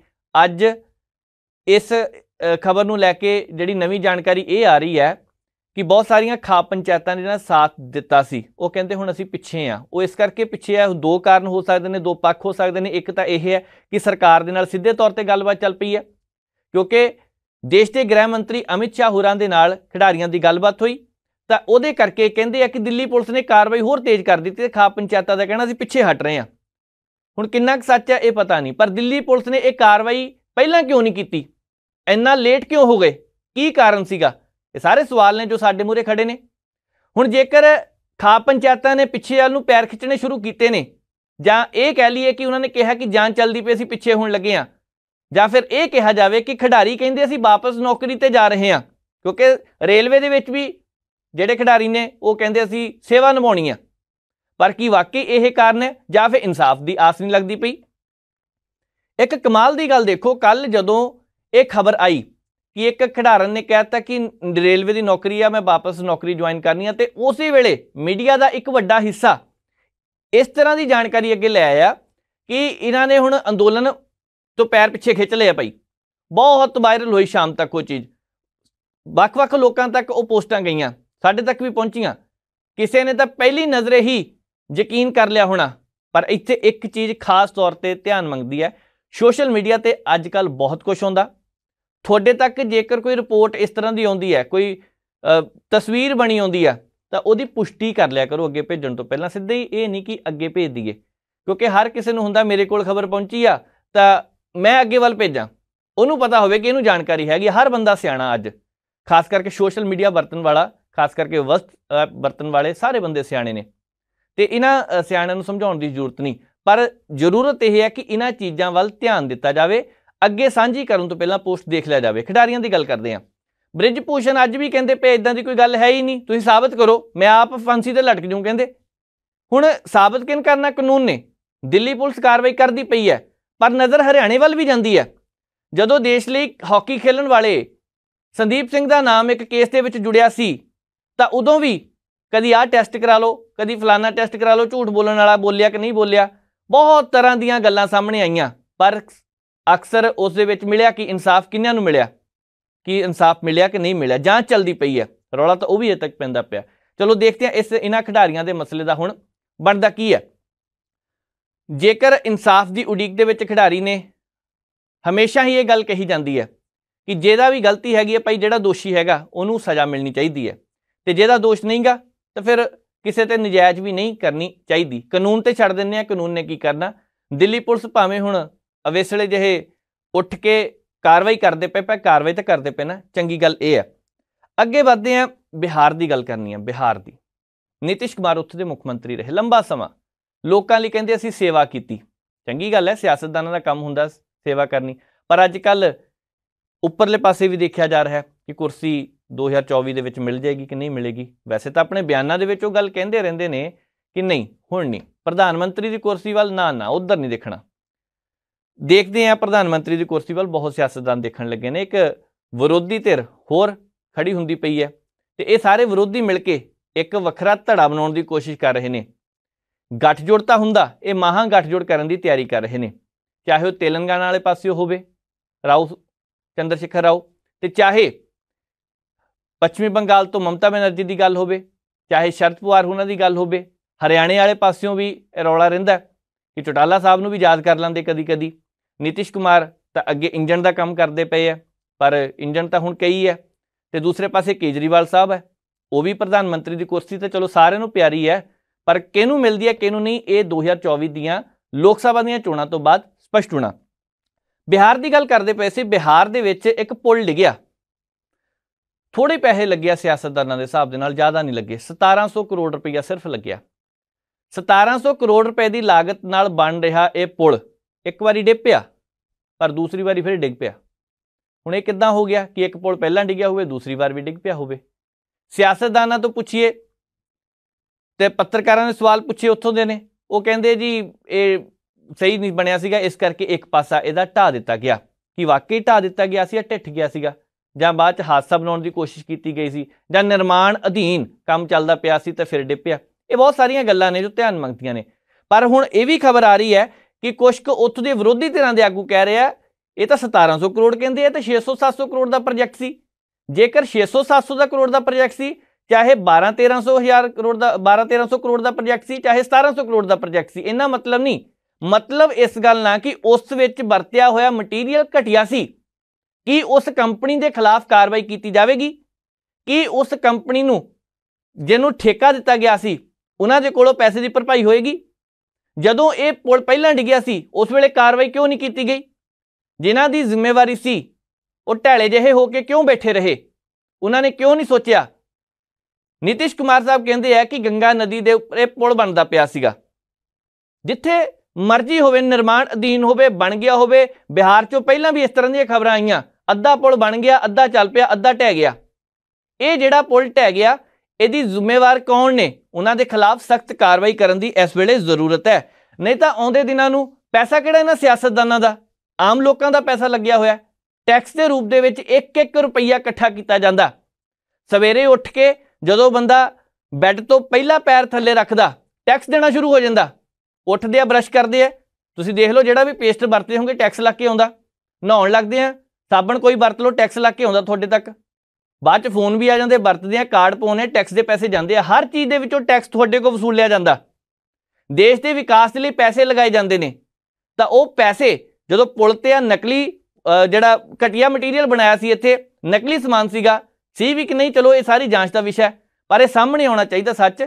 ਇੱਕ ਵਾਰੀ ਪੁਲ ਟਿੱਠ ਗਿਆ ਤਾਂ ਕੋਈ ਨਹੀਂ, ਪਰ ਦੂਜੀ ਵਾਰੀ ਇਹ ਪੁਲ ਕਿਵੇਂ ਟਿੱਠਿਆ ਇਹ ਸਾਰੇ ਦੀ ਜਾਂਚ ਹੋਣੀ ਚਾਹੀਦੀ ਹੈ। ਵੈਸੇ ਇਹ ਮੁੱਦਾ ਪਹਿਲਾਂ ਵੀ ਉੱਠਿਆ ਸੀ, ਇਹ ਮੁੱਦਾ ਪਹਿਲੀ ਵਾਰ ਨਹੀਂ ਉੱਠਿਆ, ਇਹ ਮੁੱਦਾ ਪਹਿਲਾਂ ਵੀ ਚੁੱਕਿਆ ਗਿਆ ਸੀ। ਤੇਜਸਵੀ ਯਾਦਵ ਹੋਰਾਂ ਨੇ ਇਹ ਗੱਲ ਕਹੀ ਹੈ ਸਿਆਸੀ ਤੌਰ ਤੇ, ਕਿਉਂਕਿ ਬਿਆਨਬਾਜ਼ੀ ਤਾਂ ਸੁਭਾਵਿਕ ਹੈ, ਚੱਲਣੀ ਹੋਣੀ। ਤੇ ਜਿਹੜੇ ਸਿਆਸਤਦਾਨ ਸੱਤਾ ਵਿੱਚ ਨੇ ਉਹਨਾਂ ਨੇ ਤਾਂ ਆਪਣਾ ਪੱਖ ਰੱਖਣਾ ਹੈ, ਉਹਨਾਂ ਨੇ ਤਾਂ ਆਪਣੇ ਆਪ ਨੂੰ ਇਹ ਦੱਸਣਾ ਅਸੀਂ ਸਾਫ਼ ਹਾਂ, ਅਸੀਂ ਸਹੀ ਸਹੀ ਤਰੀਕੇ ਨਾਲ ਕੰਮ ਕੀਤਾ, ਪਰ ਨਹੀਂ, ਕਦੀ ਕਦੀ ਗਲਤੀਆਂ ਵੀ ਹੋ ਜਾਂਦੀਆਂ ਨੇ। ਹੁਣ ਇਸ ਕੰਪਨੀ ਦੇ ਖਿਲਾਫ ਐਕਸ਼ਨ ਹੋਵੇਗਾ ਜਾਂ ਨਹੀਂ, ਇਹ ਆਉਣ ਵਾਲਾ ਸਮਾਂ ਦੱਸੇਗਾ। ਇਹ ਸਾਰਿਆਂ ਨੂੰ ਇੱਧਰਲੀ ਉਡੀਕ ਰਹਿੰਦੀ ਹੈ। ਅੱਗੇ ਜੇਕਰ ਗੱਲ ਕਰਨੀ ਹੋਵੇ, ਮੌਜੂਦਾ ਸਮੇਂ ਦੇ ਵਿੱਚ ਇੱਕ ਚਿੰਤਾ ਦਾ ਵਿਸ਼ਾ ਹੋਰ ਹੋਇਆ ਪਿਆ। ਉਹ ਚਿੰਤਾ ਦਾ ਵਿਸ਼ਾ ਪੂਰੇ ਭਾਰਤ ਦੇ ਵਿੱਚ ਖੁਦਕੁਸ਼ੀਆਂ ਵੱਧਦੀਆਂ ਜਾ ਰਹੀਆਂ ਨੇ। ਪਿਛਲੇ ਅੰਕੜੇ ਕੀ ਕਹਿੰਦੇ ਆ? ਮੌਜੂਦਾ ਅੰਕੜੇ ਹੈਰਾਨ ਕਰਨ ਵਾਲੇ ਆ। ਸਾਲ 2021 ਵਿੱਚ ਦੇਸ਼ ਵਿੱਚ 10,881 ਲੋਕਾਂ ਨੇ ਖੁਦਕੁਸ਼ੀ ਕੀਤੀ, ਪਰ ਜੇਕਰ ਸਾਰੇ ਲੋਕਾਂ ਦੀ ਗੱਲ ਕਰਾਂ ਤਾਂ ਬਹੁਤ ਜ਼ਿਆਦਾ ਅੰਕੜੇ ਨੇ। ਪਰ ਇੱਕ ਕਿਸਾਨ ਸੀ, ਇਹ ਖੇਤ ਮਜ਼ਦੂਰ ਹੈ ਜਿਨ੍ਹਾਂ ਨੇ ਖੁਦਕੁਸ਼ੀਆਂ ਕੀਤੀਆਂ। 10,881 ਕਿਸਾਨਾਂ ਨੇ ਖੁਦਕੁਸ਼ੀਆਂ ਕੀਤੀਆਂ। ਹੁਣ ਇਹ ਕਿਹੜੇ ਕਿਸਾਨ ਸੀ? ਜਿਨ੍ਹਾਂ ਨੇ ਫਸਲ ਬੀਜੀ, ਜਿਨ੍ਹਾਂ ਦੀ ਫਸਲ ਖਰਾਬ ਹੋ ਗਈ, ਜਿਨ੍ਹਾਂ ਨੂੰ ਮੁਆਵਜ਼ੇ ਦੀ ਉਡੀਕ ਸੀ, ਪਤਾ ਨਹੀਂ ਮਿਲਣਾ ਕਿ ਨਹੀਂ ਮਿਲਣਾ। ਇਹ ਉਹ ਕਿਸਾਨ ਹੋ ਸਕਦੇ ਨੇ। ਅੱਜ ਕੱਲ੍ਹ ਕਿਸਾਨਾਂ ਨੂੰ ਵੀ ਵੰਡ ਜਾ ਦਿੱਤਾ ਗਿਆ, ਵੱਡੇ ਕਿਸਾਨ, ਛੋਟੇ ਕਿਸਾਨ, ਮੱਧਮ ਕਿਸਾਨ, ਪਤਾ ਨਹੀਂ ਕਿਹੜੀ ਕਿਹੜੀ ਭਾਸ਼ਾ ਵਰਤੀ ਜਾਂਦੀ ਹੈ। ਹੁਣ ਇਹ ਕਿੰਨੇ ਵਰਤੇ ਸਰਕਾਰਾਂ ਜਾਣਦੀਆਂ ਹੋਣਗੀਆਂ। ਪਰ ਸਵਾਲ ਸਭ ਤੋਂ ਵੱਡਾ ਇਹ ਉੱਠਦਾ ਪਿਆ ਕਿ ਅੱਜ ਦੇ ਦੌਰ ਦੇ ਵਿੱਚ ਜਦੋਂ ਸਿਆਸਤਦਾਨ ਛਾਤੀਆਂ ਤੇ ਹੱਥ ਮਾਰ ਕੇ ਇਹ ਗੱਲ ਕਹਿੰਦੇ ਨੇ ਕਿ ਸਾਡੀ ਸਰਕਾਰ ਵਾਲਾਂ ਤੋਂ ਖੁਦਕੁਸ਼ੀਆਂ ਰੋਕ ਦਿਆਂਗੇ, ਪਰ ਖੁਦਕੁਸ਼ੀਆਂ ਨਹੀਂ ਰੁਕਦੀਆਂ ਪਈਆਂ, ਫਸਲ ਖਰਾਬ ਹੁੰਦੀ ਪਈ ਹੈ। ਅੰਕੜੇ ਹੈਰਾਨ ਕਰਦੇ ਨੇ ਕਿ 2016 ਵਿੱਚ ਖੁਦਕੁਸ਼ੀਆਂ ਮੌਜੂਦਾ ਸਮੇਂ ਤੋਂ ਜ਼ਿਆਦਾ ਹੋਈਆਂ ਸੀ, ਉਦੋਂ 11,379 ਹੋਈਆਂ ਸੀ। ਪਰ 2021 ਦੇ ਵਿੱਚ ਮਹਾਰਾਸ਼ਟਰ ਵਿੱਚ ਸਭ ਤੋਂ ਵੱਧ ਖੁਦਕੁਸ਼ੀਆਂ ਹੋਈਆਂ, 4,064 ਕਿਸਾਨ। ਇਸ ਤੋਂ ਬਾਅਦ ਕਰਨਾਟਕ ਵਿੱਚ 2169 ਕਿਸਾਨਾਂ ਨੇ ਖੁਦਕੁਸ਼ੀ ਕੀਤੀ। ਧਿਆਨ ਦੇਣ ਦੀ ਜ਼ਰੂਰਤ ਹੈ, ਮੱਧ ਪ੍ਰਦੇਸ਼ ਵਿੱਚ 671 ਇਹ ਬਣਦੀ ਹੈ, ਅੰਕੜਾ ਬਣਦਾ ਹੈ, ਛੋਟੀ ਮੋਟੀ ਗੱਲ ਨਹੀਂ। ਫਾਹੇ ਲੱਟ ਗਿਆ, ਕੰਮ ਖਤਮ ਨਹੀਂ। ਇੱਧਰ ਧਿਆਨ ਦੇਣ ਦੀ ਜ਼ਰੂਰਤ ਹੈ, ਵਿਚਾਰ ਕਰਨ ਦੀ ਜ਼ਰੂਰਤ ਹੈ। ਉੱਤਰੀ ਅੰਨ ਭੰਡਾਰ ਸੂਬੇ, ਪੰਜਾਬ ਉਹਨਾਂ ਦੇ ਵਿੱਚ ਆਉਂਦਾ, ਹਰਿਆਣਾ ਆਉਂਦਾ। ਤਰਤੀਬਵਾਰ ਜੇਕਰ ਗੱਲ ਕਰੀਏ ਪੰਜਾਬ ਤੇ ਹਰਿਆਣਾ ਦੀ, 270 ਤੇ 266 ਕਿਸਾਨਾਂ ਨੇ ਖੁਦਕੁਸ਼ੀਆਂ ਕੀਤੀਆਂ। ਅਜੇ ਵੀ ਵਿਚਾਰ ਕਰਨ ਦੀ ਜ਼ਰੂਰਤ ਹੈ, ਸਾਥ ਦੇਣ ਦੀ ਜ਼ਰੂਰਤ ਹੈ। ਠੀਕ ਹੈ, ਫਸਲਾਂ ਖਰਾਬ ਹੁੰਦੀਆਂ ਨੇ, ਸਰਕਾਰਾਂ ਦੀ ਜ਼ਿੰਮੇਵਾਰੀ ਹੈ, ਕਿਉਂਕਿ ਇੱਥੇ ਤਾਂ MSP ਦੀ ਗੱਲ ਕੀਤੀ ਜਾਂਦੀ ਹੈ, ਗਰੰਟੀ ਦੇਣ ਦੀ ਗੱਲ ਕਹੀ ਜਾਂਦੀ ਹੈ, ਪਰ ਅਜੇ ਤੱਕ ਉਹ ਗਰੰਟੀਆਂ ਪੂਰੀਆਂ ਨਹੀਂ ਦਿੱਤੀਆਂ ਗਈਆਂ। ਕਿਉਂਕਿ ਸਰਕਾਰ ਕਿਸੇ ਵੇਲੇ ਕਹਿੰਦੀ ਆ ਫਸਲ ਬੀਜ ਲਓ ਜੀ, ਇਹਦੇ ਤੇ ਅਸੀਂ MSP ਦੇ ਦਾਂਗੇ, ਜੇਕਰ ਤੁਹਾਡੀ ਫਸਲ ਨਾ ਵਿਕੀ ਤਾਂ ਅਸੀਂ ਉਹਦੇ ਜ਼ਿੰਮੇਵਾਰ ਹਾਂ। ਪਰ ਨਹੀਂ, ਜ਼ਿੰਮੇਵਾਰ ਕੋਈ ਵੀ ਹੋਵੇ, ਧਿਆਨ ਸਾਰਿਆਂ ਨੂੰ ਦੇਣ ਦੀ ਜ਼ਰੂਰਤ ਹੈ। ਹੁਣ ਪੰਜਾਬ ਦੀ ਸਿਆਸਤ ਦੀ ਜੇਕਰ ਜਾਂਦੇ ਜਾਂਦੇ ਗੱਲ ਕਰਨੀ ਹੋਵੇ ਤਾਂ ਇਸ ਵੇਲੇ ਬੀਬੀ ਜਗੀਰ ਕੌਰ ਹੁਰਾਂ ਨੇ ਇੱਕ ਪਾਰਟੀ ਜੋ ਪੰਥ ਬੋਰਡ, ਸ਼੍ਰੋਮਣੀ ਅਕਾਲੀ ਦਲ ਪੰਥ ਬੋਰਡ ਬਣਾਉਣ ਦਾ ਐਲਾਨ ਕੀਤਾ। ਉਹਦੀ ਚਰਚਾ ਬਹੁਤ ਜ਼ਿਆਦਾ ਸਿਖਰ ਤੇ ਚੱਲਦੀ ਪਈ ਹੈ। ਉਹ ਇਸ ਕਰਕੇ ਹੈ, ਅੱਜ ਬੀਬੀ ਜਗੀਰ ਕੌਰ ਹੁਰਾਂ ਨੇ ਇੱਕ ਬਿਆਨ ਦਿੱਤਾ ਸੀ, ਇੱਕ ਪ੍ਰੋਗਰਾਮ ਤੇ ਪਹੁੰਚੇ ਸੀਗੇ। ਉਹਨਾਂ ਨੇ ਕਿਹਾ ਕਿ ਕਿਸੇ ਨਾਲ ਮੇਰੀ ਕੋਈ ਨਿੱਜੀ ਦੁਸ਼ਮਣੀ ਨਹੀਂ। ਇੱਕ ਪੱਤਰਕਾਰ ਨੇ ਸਵਾਲ ਪੁੱਛ ਲਿਆ ਕਿ ਸ਼੍ਰੋਮਣੀ ਅਕਾਲੀ ਦਲ ਜਾਂ ਸ਼੍ਰੋਮਣੀ ਅਕਾਲੀ ਦਲ ਦੇ ਪ੍ਰਧਾਨ ਸੁਖਬੀਰ ਸਿੰਘ ਬਾਦਲ ਦੇ ਨਾਲ ਜਿਹੜੀਆਂ ਤੁਹਾਡੀ ਨਿੱਜੀ ਲੜਾਈ ਦੀਆਂ ਗੱਲਾਂ ਸਾਹਮਣੇ ਆਈਆਂ ਸੀਗੀਆਂ, ਕਹਿੰਦੇ ਨਹੀਂ ਇਦਾਂ ਦੀ ਕੋਈ ਗੱਲ ਨਹੀਂ, ਉੱਥੇ ਰੋਕਤਾ, ਕੋਈ ਗੱਲ ਨਹੀਂ ਇਦਾਂ ਦੀ। ਅਸੀਂ ਕਹਿੰਦੇ ਪਏ ਹਾਂ ਸਿਧਾਂਤਾਂ ਦੀ ਲੜਾਈ ਆ, ਮੈਂ ਕਿਸੇ ਦੇ ਖਿਲਾਫ ਨਹੀਂ, ਸਿਧਾਂਤਾਂ ਦੀ ਲੜਾਈ ਲੜੀ ਜਾ ਰਹੀ ਹੈ, ਤੇ ਜਿਹੜਾ ਇਸ ਸਿਧਾਂਤਾਂ ਦੀ ਲੜਾਈ ਦੇ ਵਿੱਚ ਨਾਲ ਸਾਥ ਦੇਵੇਗਾ ਅਸੀਂ ਉਹਦੇ ਨਾਲ ਆ। ਕਿਉਂਕਿ ਸਾਡਾ ਮੁੱਖ ਕੰਮ ਇਸ ਵੇਲੇ ਪਾਰਟੀ ਨੂੰ ਬਚਾਉਣਾ, ਸਾਡਾ ਮੁੱਖ ਕੰਮ ਇਸ ਵੇਲੇ ਪੰਥਕ ਮੁੱਦਿਆਂ ਨੂੰ ਉਭਾਰਨਾ, ਉਹਦਾ ਹੱਲ ਕਰਨਾ, ਤੇ ਇਹਦੇ ਲਈ ਸਾਰਿਆਂ ਨੂੰ ਇਕੱਠੇ ਹੋਣਾ ਪੈਣਾ। ਵੈਸੇ ਸ਼੍ਰੋਮਣੀ ਗੁਰਦੁਆਰਾ ਪ੍ਰਬੰਧਕ ਕਮੇਟੀ ਦੀਆਂ ਚੋਣਾਂ ਵੀ ਸ਼ਾਇਦ ਨਜ਼ਦੀਕ ਆ ਜਾਣ, ਤੇ ਜੇਕਰ ਇਹ ਚੋਣਾਂ ਹੁੰਦੀਆਂ ਨੇ ਤੇ ਬੀਬੀ ਜਗੀਰ ਕੌਰ ਹੋਰਾਂ ਨੇ ਇਹ ਗੱਲ ਕਹੀ ਹੈ ਕਿ ਇੱਕ ਪਰਿਵਾਰ ਦਾ ਜੋ ਲੰਬੇ ਸਮੇਂ ਤੋਂ ਕਬਜ਼ਾ, ਇਹ ਨਹੀਂ ਹੋਣਾ ਚਾਹੀਦਾ। ਚਲੋ ਬੀਬੀ ਜੀ ਹੁਣੀ ਵੀ ਕਿਸੇ ਉਸ ਰਾਜਨੀਤੀ ਦਾ ਹਿੱਸਾ ਰਹੇ ਨੇ, ਪਰ ਅੱਜ ਜੇਕਰ ਉਹਨਾਂ ਨੂੰ ਲੱਗਦਾ ਪਿਆ, ਬਹੁਤ ਸਾਰੀਆਂ ਜਥੇਬੰਦੀਆਂ ਨੂੰ ਲੱਗਦਾ ਪਿਆ, ਬਹੁਤ ਸਾਰੇ ਸਿੱਖ ਜਥੇਬੰਦੀਆਂ ਨੂੰ, ਮਾਹਰਾਂ ਨੂੰ ਲੱਗਦਾ ਪਿਆ ਕਿ ਅੱਜ ਸਾਰਾ ਕੁਝ ਗਲਤ ਹੋ ਰਿਹਾ ਹੈ, ਕੁਝ ਵੱਖਰਾ ਕਰਨਾ ਪੈਣਾ, ਤਾਂ ਵਾਕਈ ਕੁਝ ਵੱਖਰਾ ਕਰਨ ਦੀ ਜ਼ਰੂਰਤ ਹੈਗੀ ਹੈ। ਸੋ ਬੀਬੀ ਜਗੀਰ ਹੁਰਾਂ ਦੀਆਂ ਕਹੀਆਂ ਗੱਲਾਂ ਦਾ ਧਿਆਨ ਤਾਂ ਮੰਗਦੀਆਂ ਨੇ ਕਿ ਨਿੱਜੀ ਲੜਾਈ ਨਹੀਂ, ਇਹ ਲੜਾਈ ਜਿਹੜੀ ਹੈ ਪੰਥ ਦੀ ਲੜਾਈ ਹੈ। ਇਹ ਲੜਾਈ ਧਾਰਮਿਕ ਮਸਲਿਆਂ ਦੇ ਵਿੱਚ ਦਖਲ ਦੇਣ ਤੋਂ ਗੁਰੇਜ਼ ਕਰਨਾ ਚਾਹੀਦਾ ਹੈ, ਸ਼੍ਰੋਮਣੀ ਅਕਾਲੀ ਦਲ ਨੂੰ ਵੀ, ਜਾਂ ਫਿਰ ਹੋਰ ਜਿਨ੍ਹਾਂ ਨੂੰ ਵੀ ਕਿਹਾ, ਇਹ ਸਾਰੇ ਸਮਝਦਾਰ ਨੇ। ਉਮੀਦ ਕਰਦੇ ਹਾਂ ਤੁਹਾਨੂੰ ਅੱਜ ਦਾ ਇਹ ਖਾਸ ਪ੍ਰੋਗਰਾਮ ਜ਼ਰੂਰ ਪਸੰਦ ਆਇਆ ਹੋਣਾ। ਜੇਕਰ ਤੁਹਾਡਾ ਕੋਈ ਸੁਝਾਅ ਆਇਆ, ਜੇਕਰ ਤੁਹਾਨੂੰ ਲੱਗਦਾ ਕਿ ਪ੍ਰੋਗਰਾਮ ਦੇ ਵਿੱਚ ਆ ਮੁੱਦੇ ਤੇ ਗੱਲ ਕਰਨੀ ਚਾਹੀਦੀ ਹੈ, ਭਾਈ ਟਿੱਪਣੀਆਂ ਜ਼ਰੂਰ ਕਰਿਆ ਕਰੋ। ਪ੍ਰੋਗਰਾਮ ਨੂੰ ਇੱਥੇ ਸਮਾਪਤ ਕਰਦੇ ਹਾਂ। ਮੈਨੂੰ ਨਵਜੀਤ ਨੂੰ ਦਿਓ ਇਜਾਜ਼ਤ। ਦੇਖਦੇ ਰਹੋ ਪ੍ਰਾਈਮ ਏਸ਼ੀਆ TV, ਤੁਹਾਡਾ ਆਪਣਾ, ਤੁਹਾਡੇ ਲਈ।